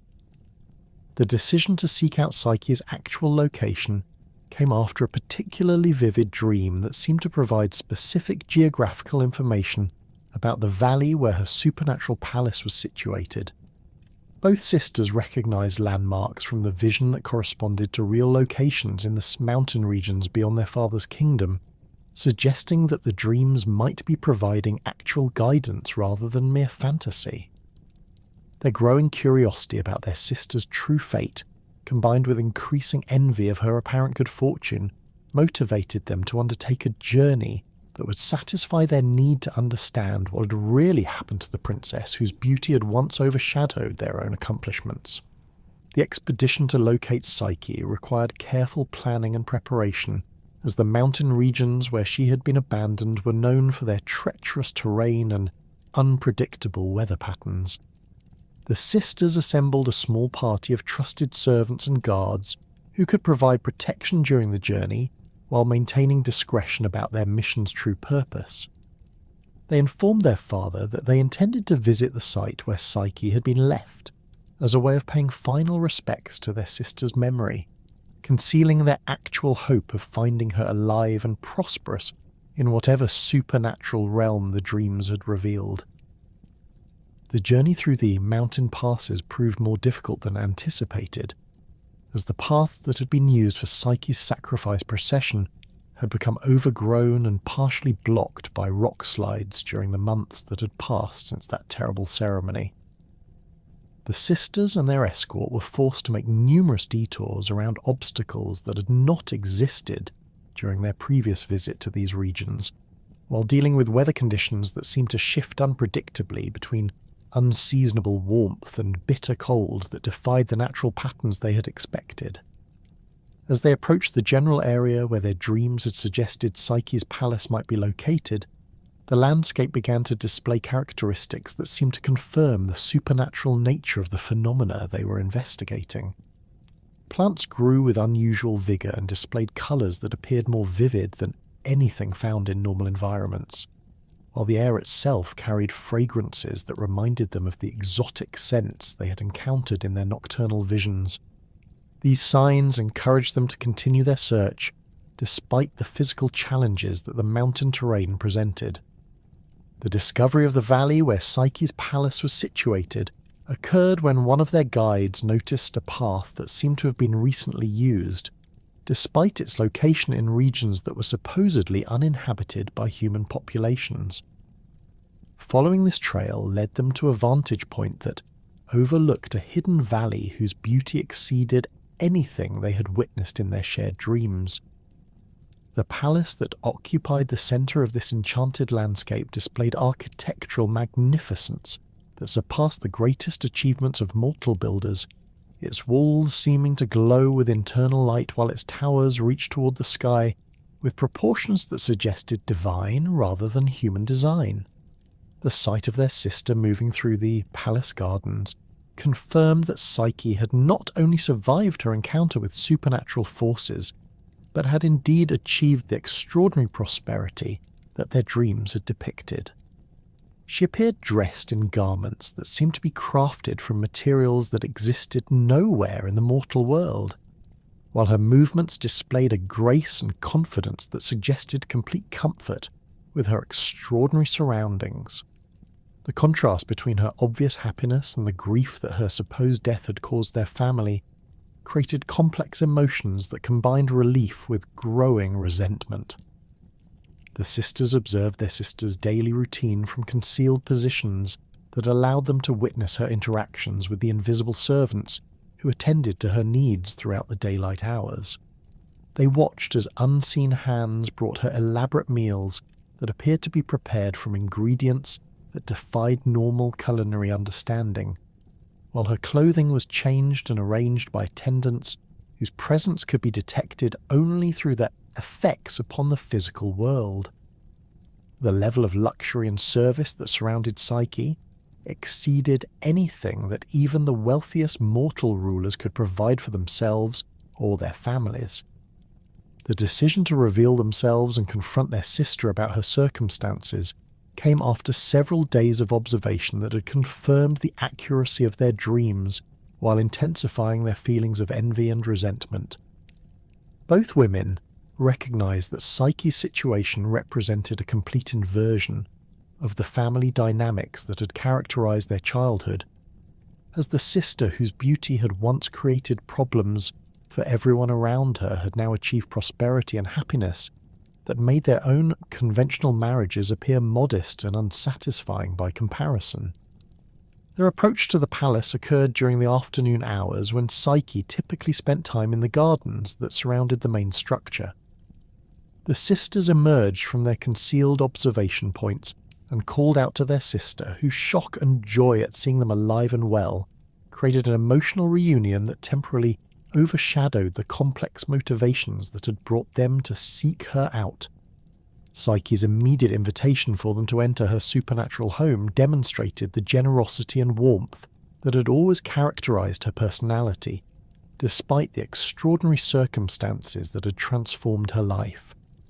The sisters' first experience within the Enchanted Palace confirmed and exceeded every detail they had witnessed in their dreams and observations. The invisible servants who had attended to Psyche's needs extended the same hospitality to her guests, providing them with refreshments that surpassed anything available in mortal courts, while demonstrating supernatural knowledge of their preferences and desires. The palace's interior chambers revealed artistic and architectural achievements that challenged their understanding of what was possible within the physical world, while the luxury that surrounded every aspect of daily life made their own royal accommodations seem primitive by comparison. Psyche's obvious happiness and contentment as she showed them through her supernatural home created increasingly complex reactions in her sisters' minds. While they felt genuine joy at discovering that she had survived and prospered, they also experienced growing envy at the contrast between her divine luxury and their own conventional circumstances. The invisible husband who provided all of this magnificence remained a mystery that Psyche refused to discuss in detail, explaining only that he visited her each night and had commanded that his identity must never be revealed under any circumstances. The sisters' questions about Psyche's mysterious benefactor revealed the central contradiction that defined her existence within the enchanted realm.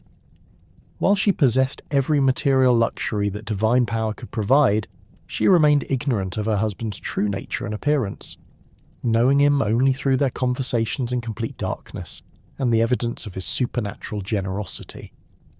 This situation seemed to the sisters to represent a fundamental imbalance, as Psyche enjoyed unprecedented prosperity while remaining essentially powerless and uninformed about the source of her good fortune. The growing suspicion that something sinister lay hidden beneath the surface of Psyche's apparent happiness began to manifest in increasingly pointed questions about her husband's refusal to reveal his identity. The sisters suggested that any being who demanded such absolute secrecy must have compelling reasons to conceal his true nature, and that these reasons were unlikely to be motivated by concern for Psyche's welfare. Their arguments gained credibility from their observation that despite all the luxury surrounding her, their sister remained isolated from normal human contact and dependent upon the whims of a being whose true intentions remained completely unknown. The psychological manipulation that the sisters employed drew upon their intimate knowledge of Psyche's personality and the insecurities that had developed during her years of being admired primarily for her physical beauty rather than her character or intelligence. They reminded her of the oracle's prophecy that had promised she would be married to a monster so terrible that even the gods feared him, suggesting that the luxurious circumstances of her current life might be designed to conceal the horrible reality of her supernatural husband's true nature. Their arguments gained additional force from their ability to provide alternative explanations for phenomena that Psyche had accepted without question. The invisible servants could be demons rather than benevolent spirits, while the palace's supernatural luxury might represent a trap designed to keep her compliant and unsuspecting until her mysterious husband revealed his true intentions. The sisters suggested that beings capable of creating such elaborate deceptions would certainly be able to maintain pleasant conversations and gentle physical contact during their nocturnal visits, while concealing monstrous appearances that would terrify her if she ever managed to see them clearly. The gift that the sisters presented to Psyche represented the culmination of their psychological manipulation and their own complex motivations regarding her situation. They produced a small oil lamp of exquisite craftsmanship, its bronze surfaces decorated with intricate patterns that seemed to shift and change as light played across them. Alongside this lamp, they provided a sharp dagger whose blade had been forged from metal that seemed to possess supernatural properties, its edge maintaining perfect sharpness, while its surface reflected light in ways that suggested it could cut through materials that normal weapons could not affect. The sisters explained that these gifts would allow Psyche to discover the truth about her mysterious husband's identity, while providing her with the means to defend herself if that truth proved as terrible as the oracle's prophecy had suggested. They instructed her to conceal the lamp and dagger in her bedchamber, then wait until her husband had fallen asleep, before illuminating his features to learn his true nature. If he proved to be the monster that divine prophecy had promised, she could use the dagger to kill him before he could harm her, then escape from the enchanted palace before whatever supernatural forces had created her prison could respond to his death. The psychological pressure that the sisters applied to convince Psyche to accept their plan drew upon every insecurity and fear that her unusual circumstances had created. They reminded her that her current happiness depended entirely upon the continued goodwill of a being whose true nature and motivations remained completely unknown, while her isolation from normal human society left her vulnerable to deceptions that she would be unable to detect or resist. The luxury that surrounded her could disappear as suddenly as it had appeared, leaving her stranded and defenseless in whatever desolate location her mysterious captor chose to abandon her. The arguments that Psyche's sisters had presented lingered in her mind long after their departure from the Enchanted Valley, creating doubts that poisoned every moment of what had previously been unqualified happiness. Their warnings about the potential deception underlying a supernatural marriage took root in the psychological vulnerabilities that months of isolation and mystery had created, transforming her contentment into a growing anxiety that made sleep increasingly difficult to achieve. The lamp and dagger they had given her remained hidden beneath her bed, their presence serving as constant reminders of the terrible possibilities that her sisters had suggested might be the true reality of her situation. The evening conversations with her invisible husband began to take on different qualities as Psyche found herself analysing every word he spoke for potential evidence of deception or concealment. His voice, which had previously brought her comfort and joy, now seemed to carry undertones that might suggest supernatural origins more sinister than she had previously considered. When he spoke of his love for her, she wondered whether these declarations might be calculated manipulations designed to maintain her compliance with arrangements that served his purposes rather than her welfare.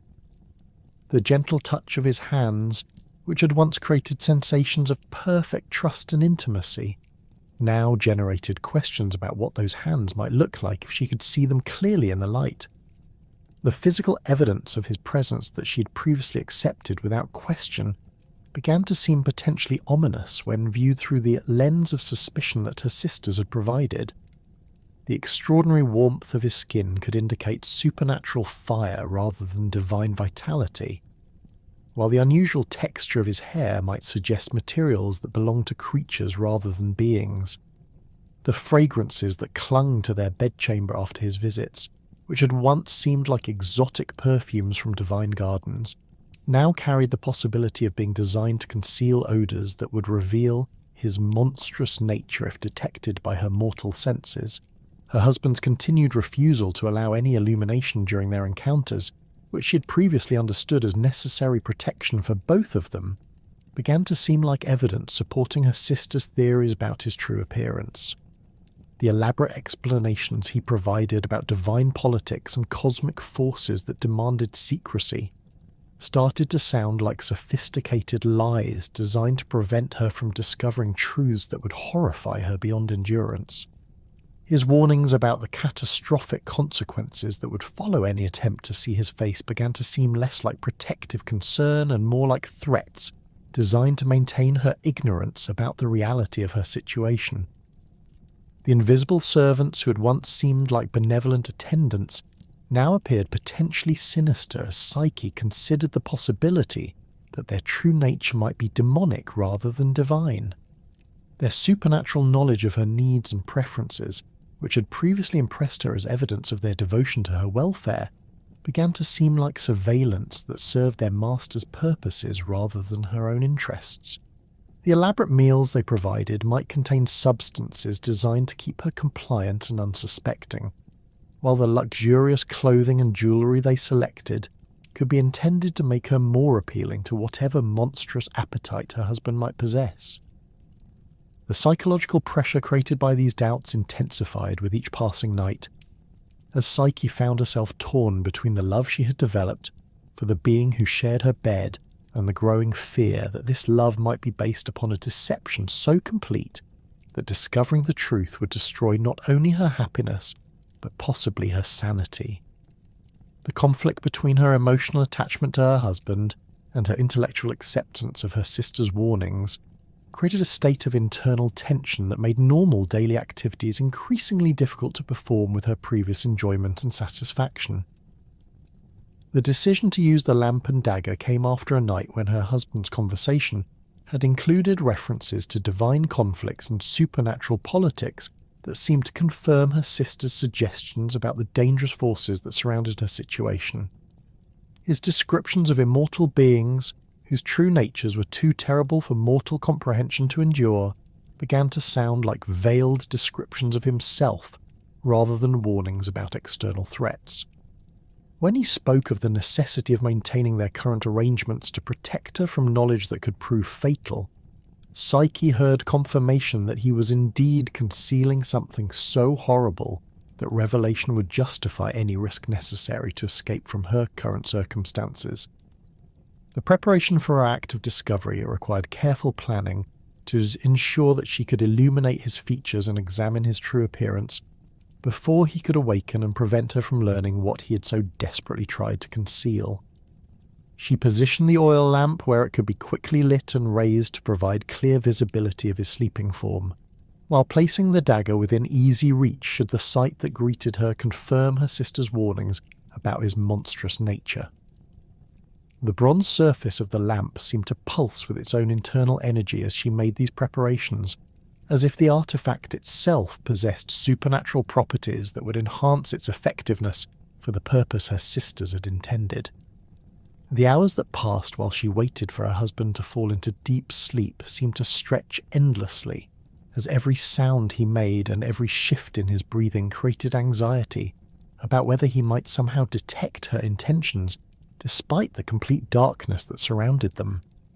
His conversation that night had been particularly tender and affectionate, filled with declarations of love and gratitude for the happiness she had brought into his immortal existence, creating additional guilt about the betrayal she was planning to commit against someone who had shown her nothing but kindness and devotion. When his breathing finally achieved the deep, regular rhythm that indicated profound slumber, Psyche moved with trembling hands to light the oil lamp that would reveal the truth about her mysterious husband's identity. The flame that sprang to life seemed unnaturally bright in the absolute darkness that had characterized all their previous encounters, casting dancing shadows around the chamber, while creating a pool of golden illumination that would finally allow her to see the being who had shared her bed for so many months. The sight that greeted her as she raised the lamp above her sleeping husband exceeded every expectation she might have formed about what his appearance would reveal.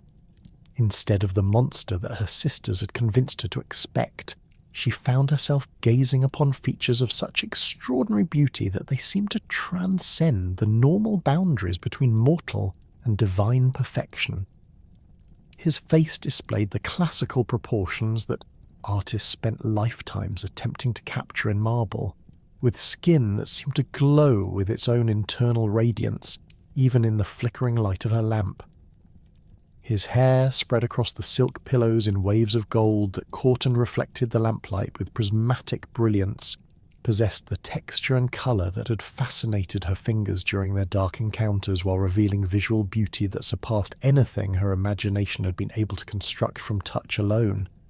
The strands seemed to move with subtle life of their own, responding to air currents in the chamber with movements that suggested supernatural vitality rather than the static quality that characterized mortal hair. His body, revealed by the lamp's illumination as the coverings had shifted during his sleep, displayed the perfect muscular development that spoke of divine rather than human origins. Every line and curve seemed designed according to mathematical principles of proportion and harmony that mortal sculptors attempted to approximate but could never fully achieve. His skin maintained the luminous quality that had been apparent in his face, creating an overall impression of a being who belonged more to the realm of artistic ideals than to physical reality. The wings that lay folded against his back provided the final confirmation of his supernatural nature, their feathers displaying colours that shifted through spectrums of gold, bronze and precious metals as the lamplight played across their surfaces. These appendages possessed both the delicate beauty of butterfly wings and the powerful structure necessary for actual flight, their span suggesting capabilities that would allow him to traverse both earthly and celestial realms with equal ease. The feathers themselves seemed to be crafted from materials that combined the lightness of air with the durability of divine substances, creating structures that were simultaneously functional and decoratively magnificent. The realization that her husband was not the monster her sisters had convinced her to fear, but rather a being of divine beauty that exceeded anything she had ever imagined, created a rush of emotions that combined overwhelming relief with equally powerful guilt about the doubts she had allowed to poison their relationship. The love she had developed for him during their months of darkness suddenly seemed inadequate compared to the devotion that such extraordinary beauty deserved, while her betrayal of his trust appeared even more terrible when directed against someone whose appearance confirmed his divine rather than monstrous nature.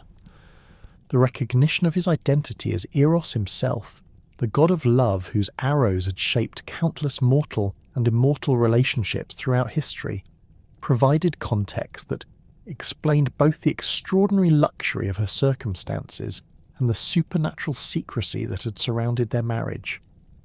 She understood that she had been living as the wife of one of the most powerful deities in the Olympic pantheon, sharing intimate moments with a being whose influence extended throughout both divine and mortal realms.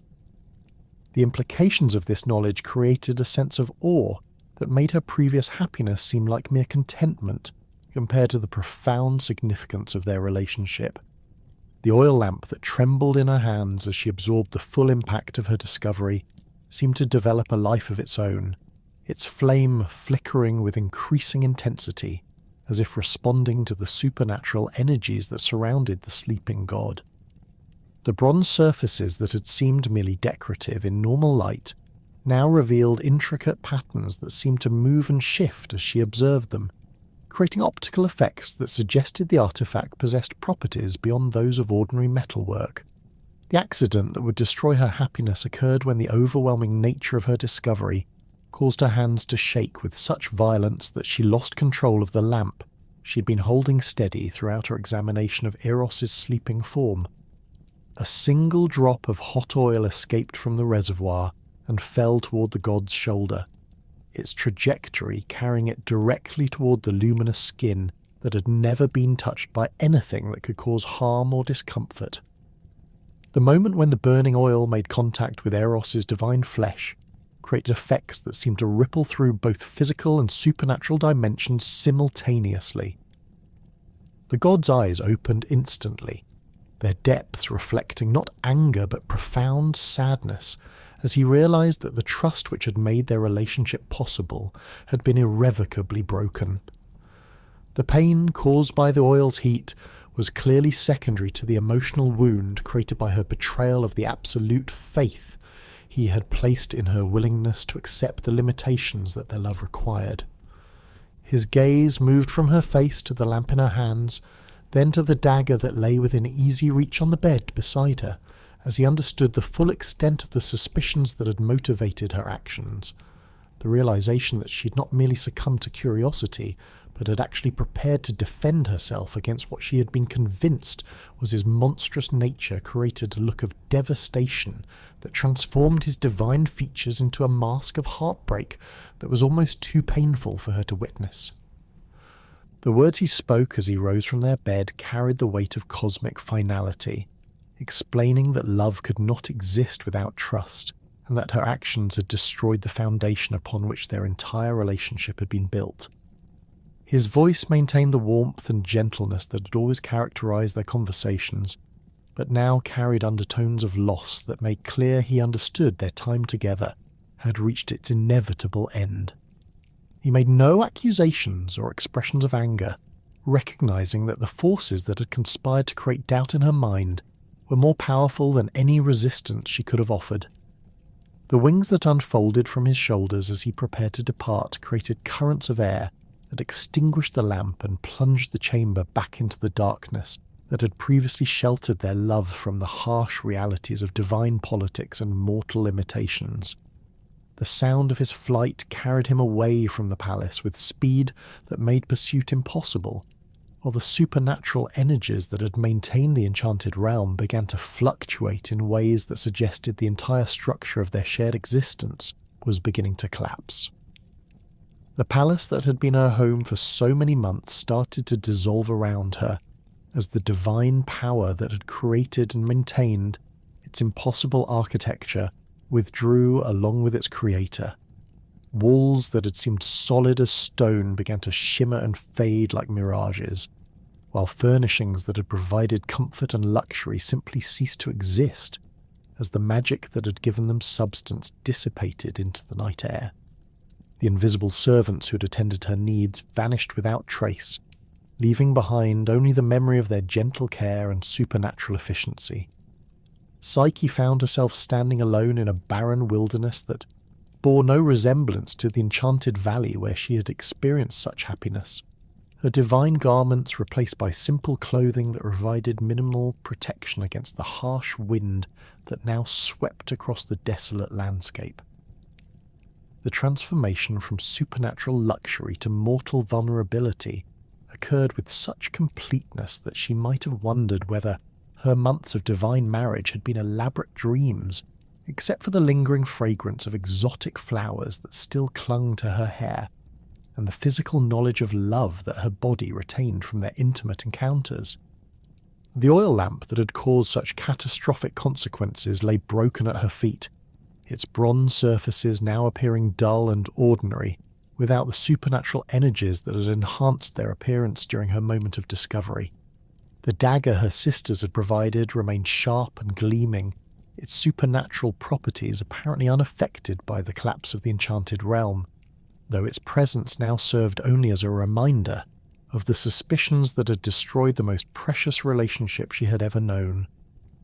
The desolate wilderness where Psyche found herself after the collapse of her divine palace stretched endlessly in all directions, its barren landscape offering no shelter from the bitter winds that swept across the rocky terrain. Her simple mortal clothing provided inadequate protection against the harsh elements, while her feet, accustomed to walking on floors of crystallized starlight, now struggled across sharp stones and thorny scrub that left bloody traces of her passage. The physical discomfort paled beside the emotional devastation that consumed her thoughts as she wandered aimlessly through this hostile environment, searching for any sign of civilization or hope of survival. Days blended into nights as Psyche stumbled through valleys and over hills, sustained only by whatever rainwater she could collect in her cupped hands and the occasional berries or edible roots she managed to identify among the sparse vegetation. Her divine beauty, which had once inspired worship and caused kingdoms to neglect their gods, now served only to make her more vulnerable to the dangers that threatened solitary travellers in remote regions. Wild animals tracked her movements with predatory interest, while the exposure to sun and wind began to take its toll on skin that had been protected by supernatural luxury for so many months. The psychological torment of her situation exceeded even the physical hardships she endured during her desperate wandering. Every moment brought fresh waves of regret as she relived the scene in her bedchamber, imagining how different her choices might have been if she had possessed the wisdom to resist her sister's manipulations. The memory of Eros's heartbroken expression haunted her dreams and waking thoughts alike, while the knowledge that she had destroyed the most perfect love any mortal had ever experienced created a burden of guilt that seemed heavier than the physical exhaustion that weakened her body. Her search for divine assistance began when she encountered a small shrine dedicated to Demeter, goddess of the harvest, whose modest temple occupied a hillside clearing where local farmers had traditionally sought blessings for their crops. The structure showed signs of recent use, with fresh offerings of grain and flowers arranged before the altar, suggesting that this region had not been affected by the religious disruptions that had plagued her father's kingdom. Psyche approached the shrine with desperate hope, prostrating herself before the goddess's image while pouring out her story and begging for guidance or protection. The silence that greeted her pleas carried implications more devastating than outright rejection would have been. Demeter's lack of response made clear that even deities who might normally show compassion for mortal suffering dared not interfere in matters that involved Aphrodite's wrath. The agricultural goddess, whose domain intersected with Aphrodite's influence over fertility and abundance, understood that offering assistance to the princess would invite retribution that could affect her own temples and worshippers throughout the mortal realm. Similar rejections awaited Psyche at every divine shrine she encountered during her wandering journey across the countryside. Hera's temple, where she sought aid as a wronged wife, remained coldly silent to her entreaties. Athena's sanctuary, where she hoped wisdom might provide solutions to her impossible situation, offered no guidance or comfort. Even minor deities and local spirits seemed to withdraw their presence when she approached their sacred places, leaving her prayers to echo unanswered in empty spaces that had once resonated with divine power. The pattern of divine abandonment became clear as Psyche realized that Aphrodite's influence extended far beyond her own immediate sphere of authority. The goddess of love had apparently made known her displeasure with the mortal princess whose beauty had disrupted proper worship, and no deity was willing to risk becoming involved in a conflict that could escalate into the kind of divine warfare that periodically devastated both celestial and terrestrial realms. Psyche's isolation was not merely physical but spiritual, as she found herself cut off from the supernatural assistance that mortals in desperate circumstances had traditionally been able to seek. The decision to surrender herself directly to Aphrodite's mercy came after weeks of fruitless wandering had brought her to the edge of physical collapse. Psyche understood that her only hope of survival lay in appealing directly to the goddess whose wrath had created her current situation, accepting whatever punishment might be demanded, while hoping that divine justice might eventually lead to some form of redemption. The prospect of facing Aphrodite's anger terrified her beyond measure, yet the alternative of dying alone in the wilderness seemed even worse than whatever torments the goddess might devise. Aphrodite's primary temple in the region occupied a magnificent site on a promontory overlooking the sea, its marble columns and golden decorations reflecting the wealth that centuries of devoted worship had accumulated within its sacred precincts. The structure's architecture incorporated elements that celebrated both beauty and power, with sculptures that depicted the goddess in various aspects of her divine nature, while fountains and gardens created an environment of sensual pleasure that attracted pilgrims from distant lands. The contrast between this divine luxury and Psyche's current state of destitution could not have been more pronounced as she approached the temple's imposing entrance. The priests who served Aphrodite's cult received news of Psyche's arrival with a mixture of excitement and apprehension, recognizing that the princess whose beauty had caused such disruption now sought audience with the goddess she had inadvertently offended. These religious officials understood that they were witnessing events that would likely become legendary as the confrontation between divine authority and mortal transgression played out within their sacred precincts. Their role as intermediaries required them to facilitate the meeting while remaining carefully neutral in conflicts that exceeded their authority to resolve.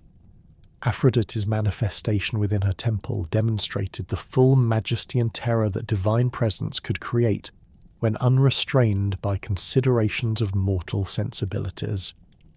The goddess appeared in her most intimidating aspect, her beauty intensified to levels that bordered on the unbearable, while her anger created atmospheric disturbances that made the very air seem to crackle with dangerous energy.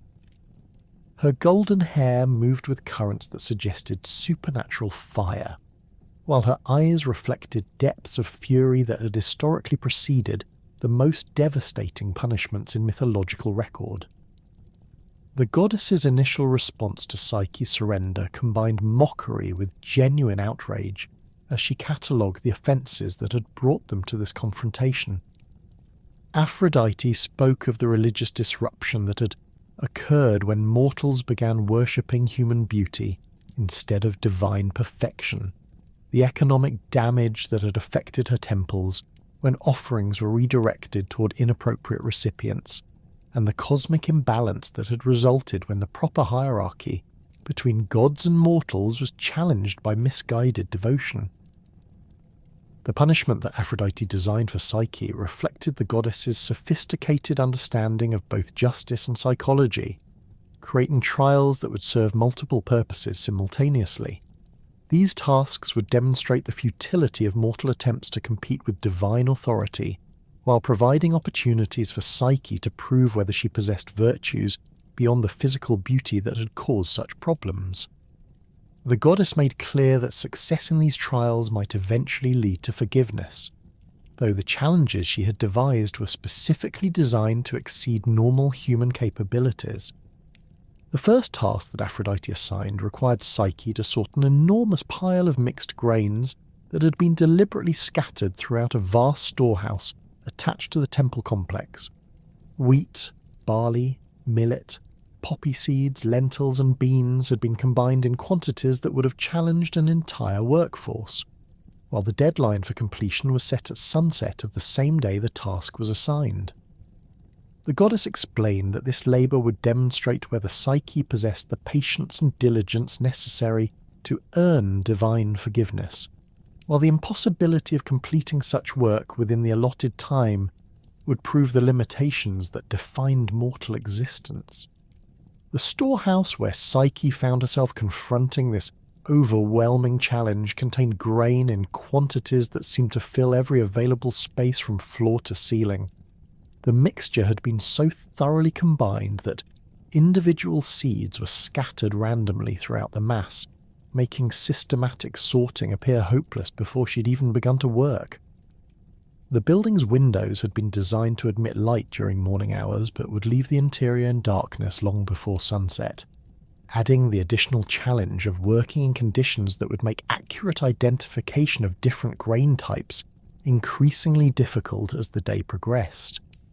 Psyche's initial attempts to organise the task revealed the true scope of the challenge that faced her. Even working at maximum speed, she found that she could sort only tiny portions of the mixed grains within reasonable time periods, while the sheer volume of material made it clear that months of continuous labour would be required to complete the separation. The different seeds varied in size, colour and texture by such small degrees that careful examination was necessary to avoid mistakes, yet the time pressure made such attention to detail seem impossible to maintain throughout the entire sorting process. The intervention that saved Psyche from certain failure came from creatures so small that most humans would have overlooked their presence entirely. A colony of ants that had made their home within the temple complex became aware of her desperate situation through means that suggested supernatural communication rather than normal insect behaviour. These tiny workers possessed organisational abilities that had evolved over countless generations of cooperative labour, making them uniquely qualified to address challenges that involved sorting and categorising large quantities of small objects. The ants' approach to Psyche's impossible task demonstrated the sophisticated social structures that governed their colony's activities.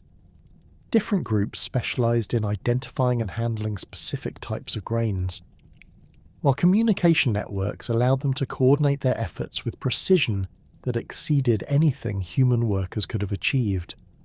Their size enabled them to move through the scattered grain with ease, while their natural instincts for organisation transformed the chaotic mixture into orderly piles with efficiency that seemed almost magical to human observation. The speed with which thousands of tiny workers accomplished what would have been impossible for mortal hands created a spectacle that attracted the attention of temple priests and visitors who witnessed the supernatural assistance being provided to the condemned princess. The ants moved in streams that flowed through the grain like living rivers, each individual carrying seeds to appropriate collection points, while maintaining coordination that suggested divine guidance rather than mere instinct. The sight of such perfect cooperation between different species created wonder among observers who recognized that they were witnessing intervention that transcended natural behavior.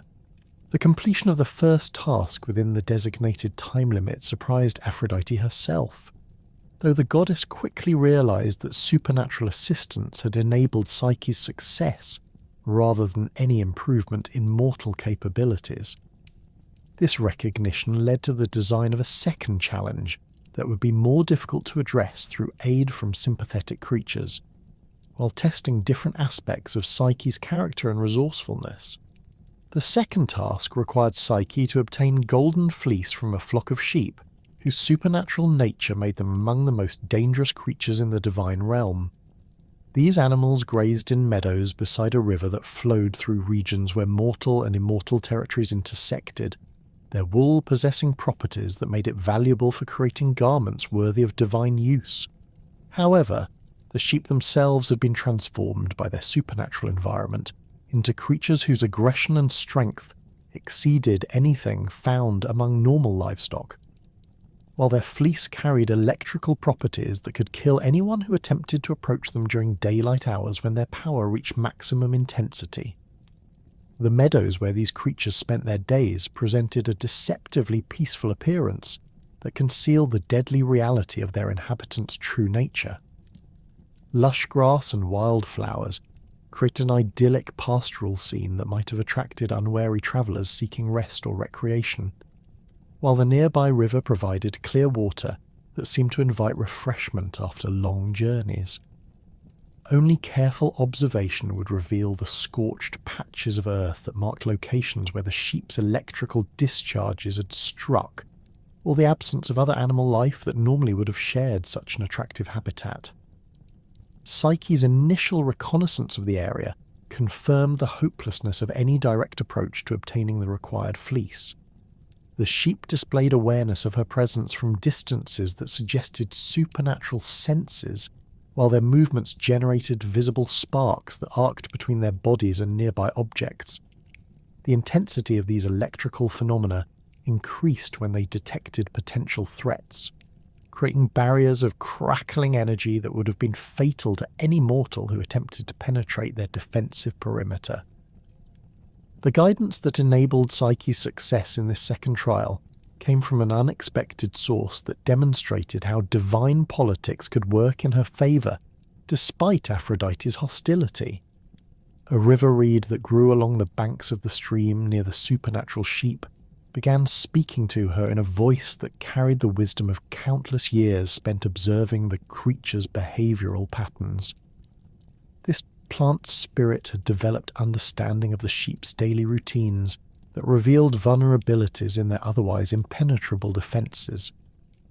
The reed explained that the sheep's electrical powers waxed and waned according to solar cycles that governed supernatural energies throughout the divine realm. During the intense heat of midday, their defensive capabilities reached levels that made approach impossible for any living creature, while their aggression peaked in response to the discomfort caused by their own electrical discharges. However, as evening approached and temperatures began to cool, the sheep's power diminished while their behaviour became increasingly docile, eventually leading to periods of complete dormancy that would allow careful collection of fleece that had been shed naturally during their daily activities.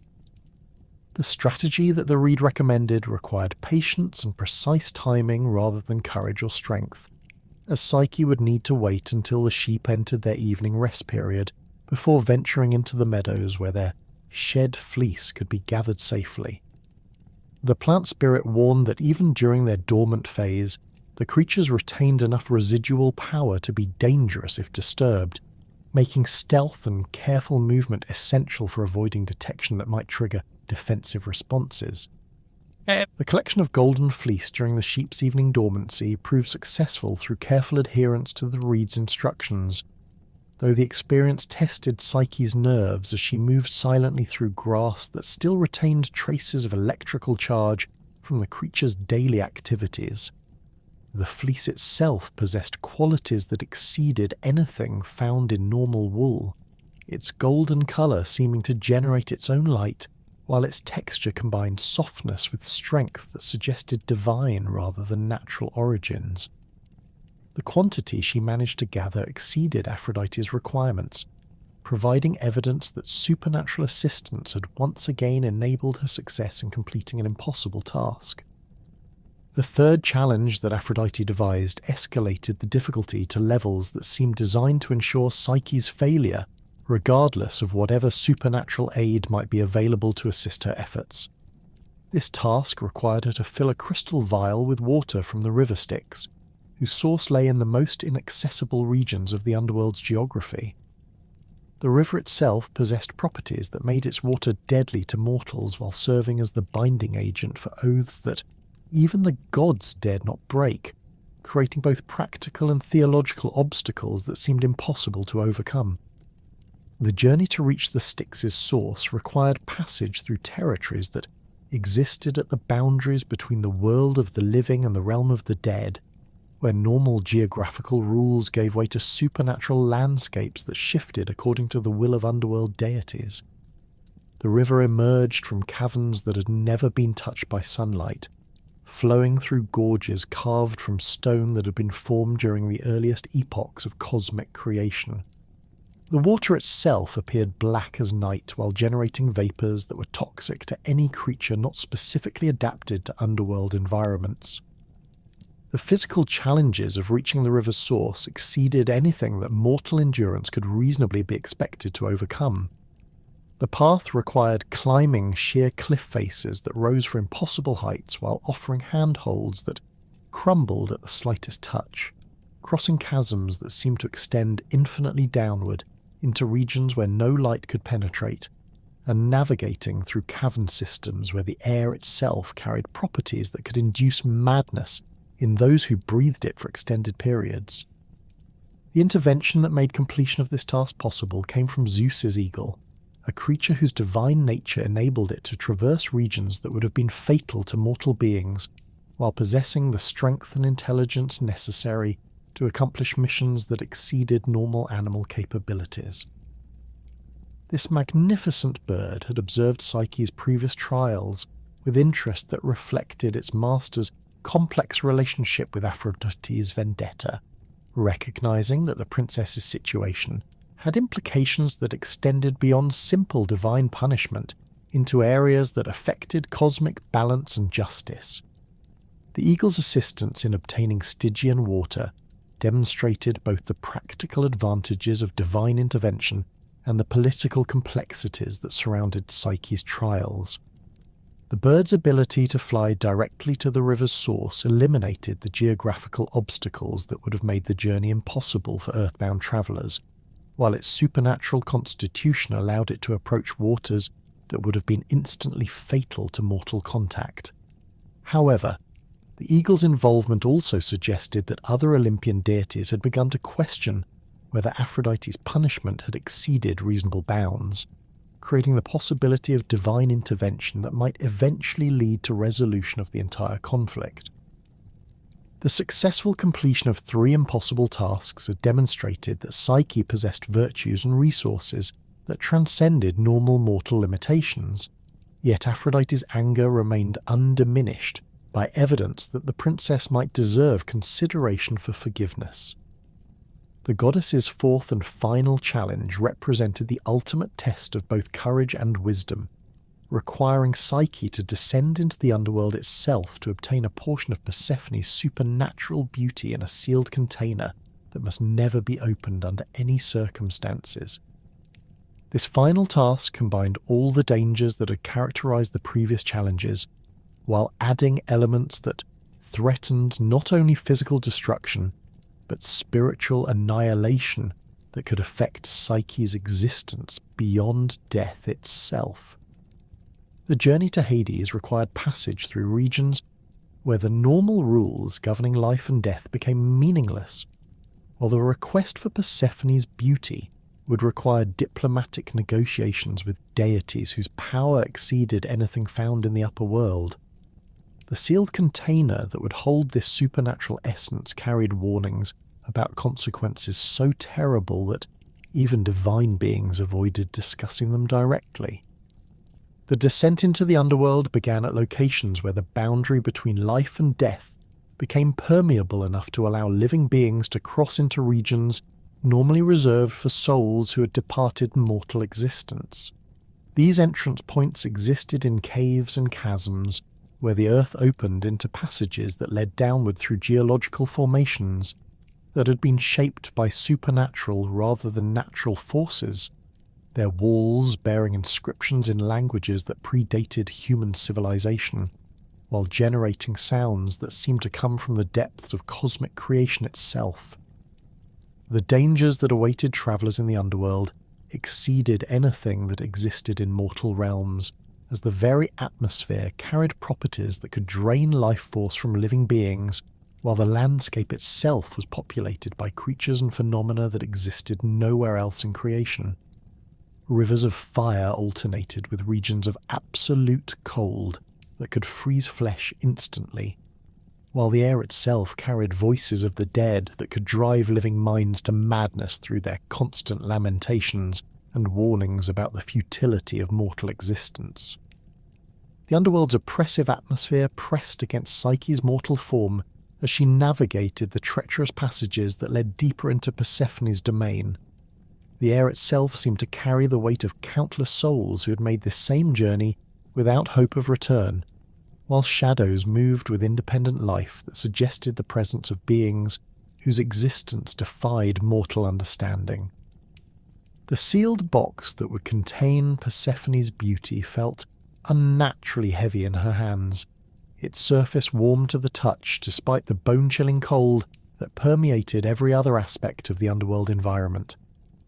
The palace of Hades rose from the depths like a structure carved from crystallized despair, its black marble walls reflecting no light, while somehow remaining visible in the supernatural gloom that served as illumination in this realm of the dead. Persephone herself received Psyche's request, with the weary compassion of someone who had witnessed countless mortal tragedies while being powerless to prevent most of them. The queen of the underworld understood that Aphrodite's trials had exceeded reasonable bounds, yet she also recognized the cosmic necessity of maintaining divine authority over mortal presumption. The beauty that Persephone sealed within the container represented more than mere physical enhancement. containing essence of divine perfection that could transform mortal features into something approaching immortal radiance. This supernatural cosmetic carried properties that made it valuable beyond any earthly treasure, yet its power came with dangers that made even careful handling potentially fatal to those who lack divine constitution. Persephone's warnings about never opening the container carried implications that extended beyond simple disobedience into realms of cosmic catastrophe that could affect both mortal and immortal worlds. The return journey through the Underworld's labyrinthine passages tested Psyche's resolve, as the container's weight seemed to increase with each step she took toward the surface world.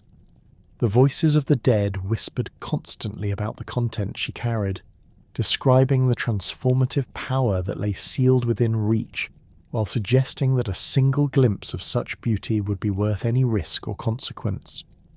These temptations grew stronger as she approached the boundary between death and life, where the container's supernatural properties began to resonate with energies that existed only in transitional spaces between different realms of existence. The moment of weakness that led to Psyche's downfall occurred when she had nearly completed her impossible journey and could see daylight filtering down from the cave entrance that marked her return to the mortal world. The exhaustion of her trials, combined with the constant whispers about the beauty contained within Persephone's gift, finally overcame her determination to follow the explicit instructions she had received. The thought that she might enhance her own appearance before facing Eros again, perhaps making herself worthy of forgiveness through beauty that matched her divine husband's perfection, proved too powerful to resist. The opening of the sealed container released forces that had been compressed into forms too concentrated for mortal contact to survive. Instead of the cosmetic enhancement she had expected, Psyche encountered essence of underworld sleep that struck her with the force of cosmic exhaustion accumulated over millennia of existence. This was not the gentle rest that mortals experience during normal slumber, but the profound unconsciousness that characterized the state between life and death, carrying with it the weight of every soul who had ever surrendered to eternal sleep within Persephone's domain. The supernatural stupor that overcame Psyche represented a form of existence that transcended normal categories of life and death, leaving her body technically alive while her consciousness became lost in depths that no mortal mind could navigate without divine assistance.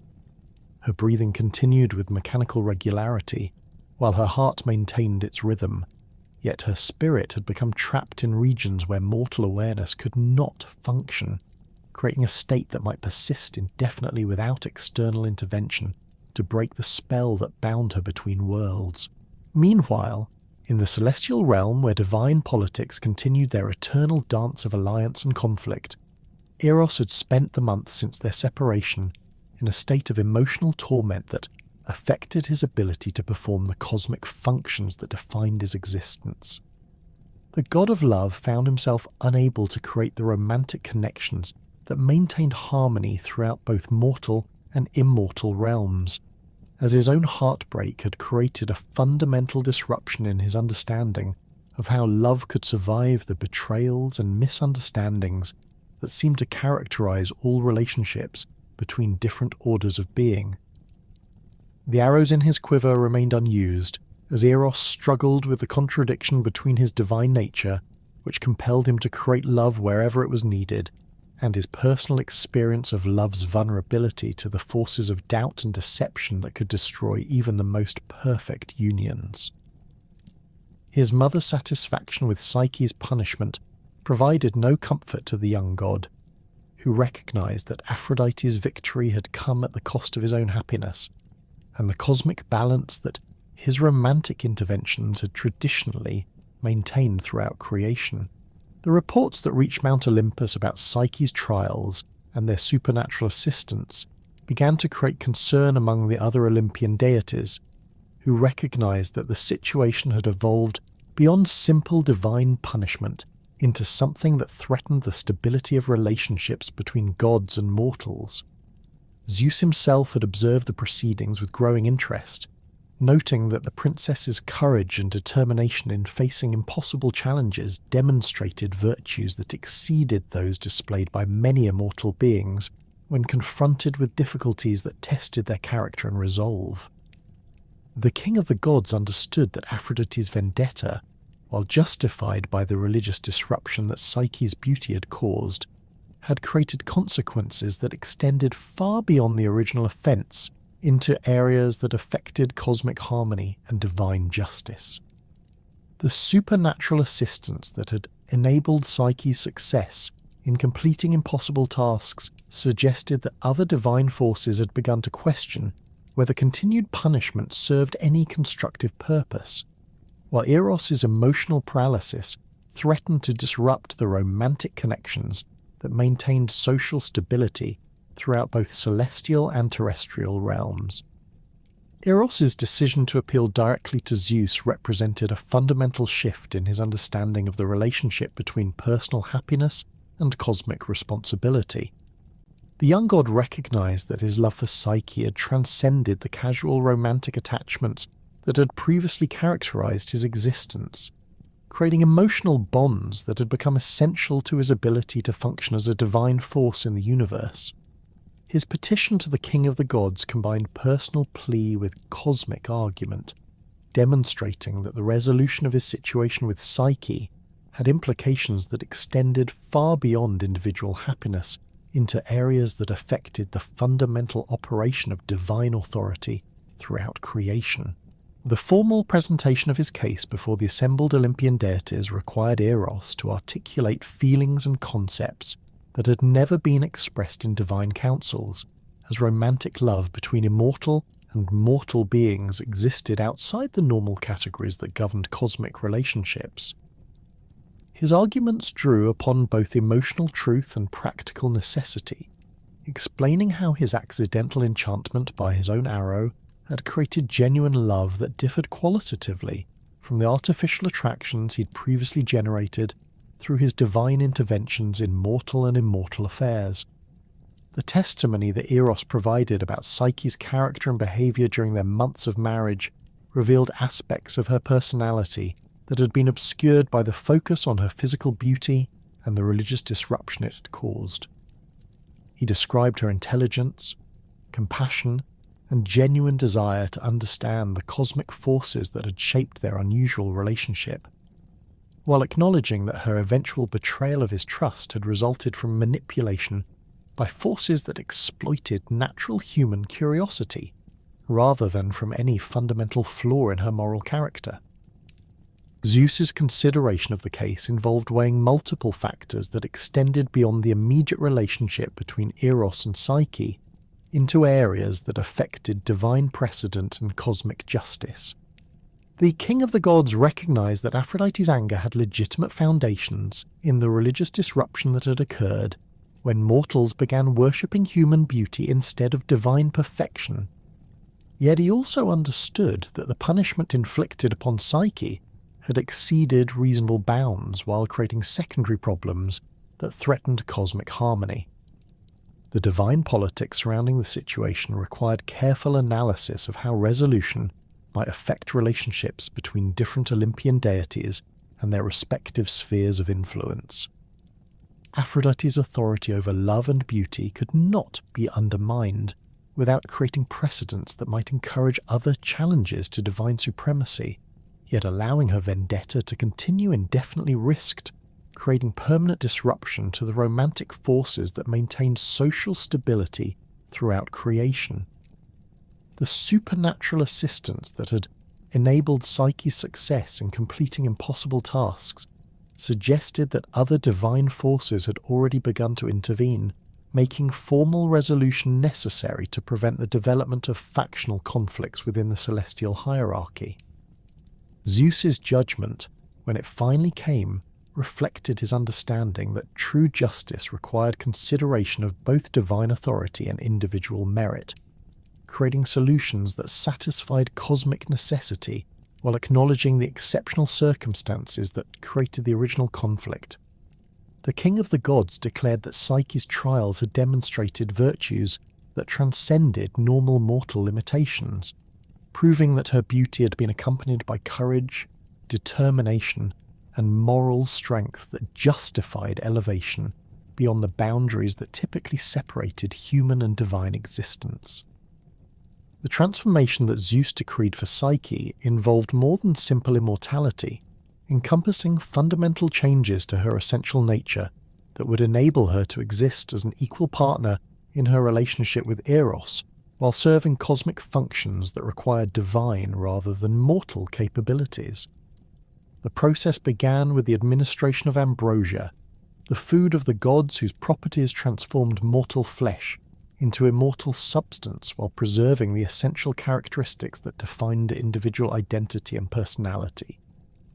The ambrosia that Zeus provided had been prepared specifically for Psyche's transformation, its golden liquid containing not only the basic immortalizing agents that characterized all divine food, but also specialized elements that would enable her to function as a goddess whose domain complemented rather than competed with existing divine authorities.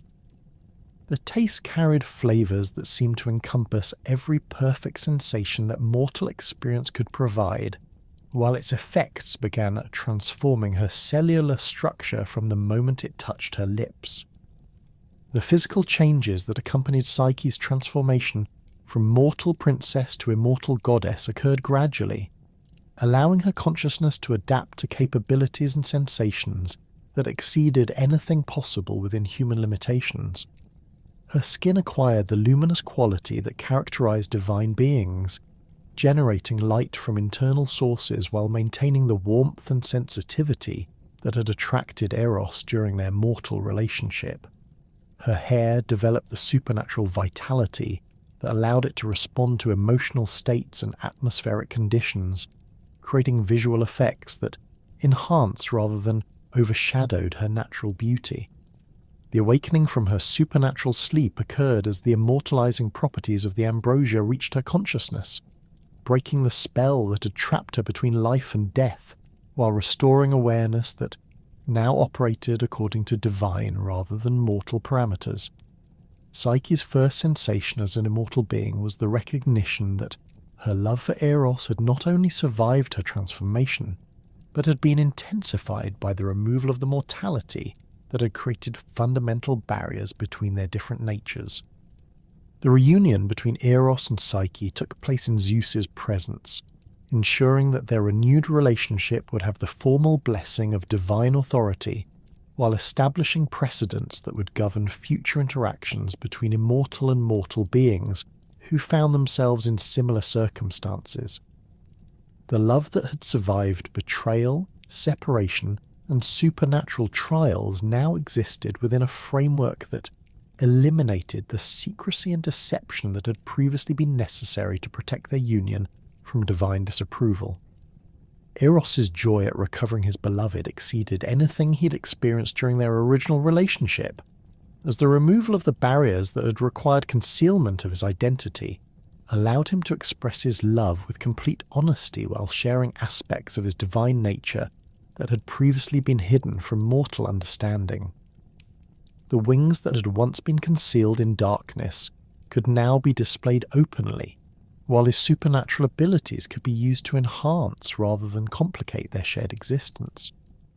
The wedding ceremony that formalized their divine union incorporated elements from both mortal and immortal traditions, creating rituals that acknowledged Psyche's human origins while celebrating her elevation to goddess status.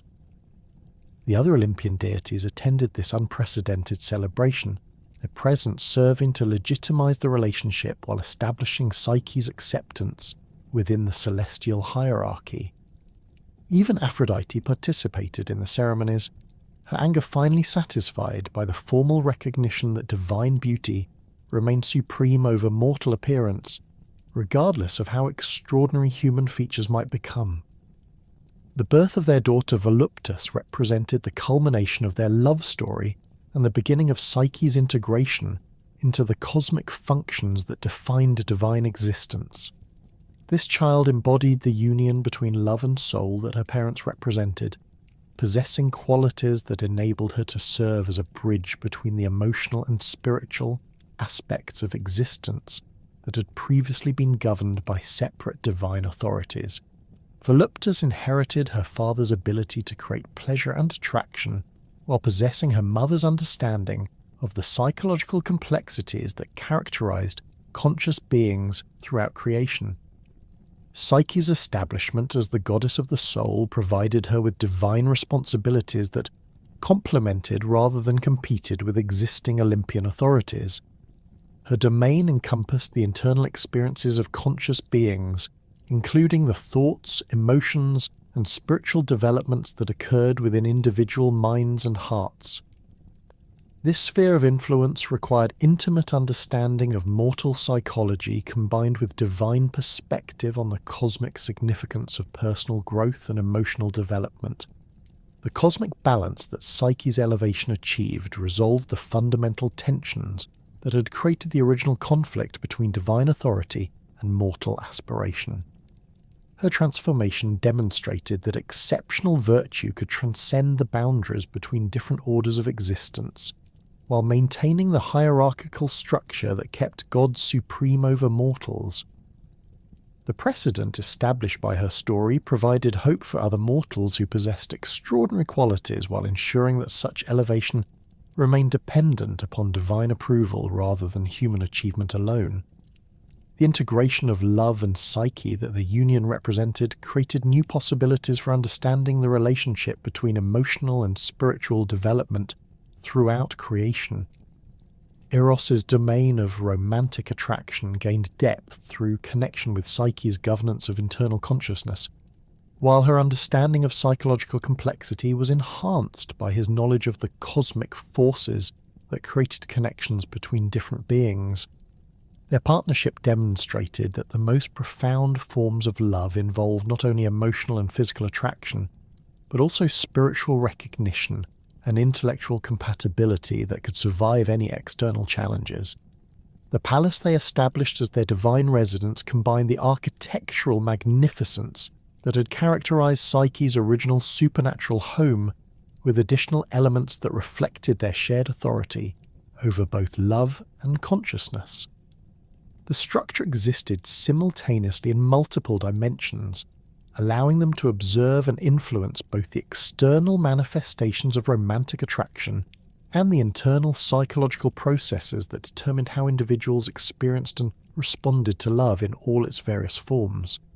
The story of Eros and Psyche became one of the most enduring myths in human culture, providing a template for understanding how love could triumph over the obstacles created by doubt, deception, and divine opposition.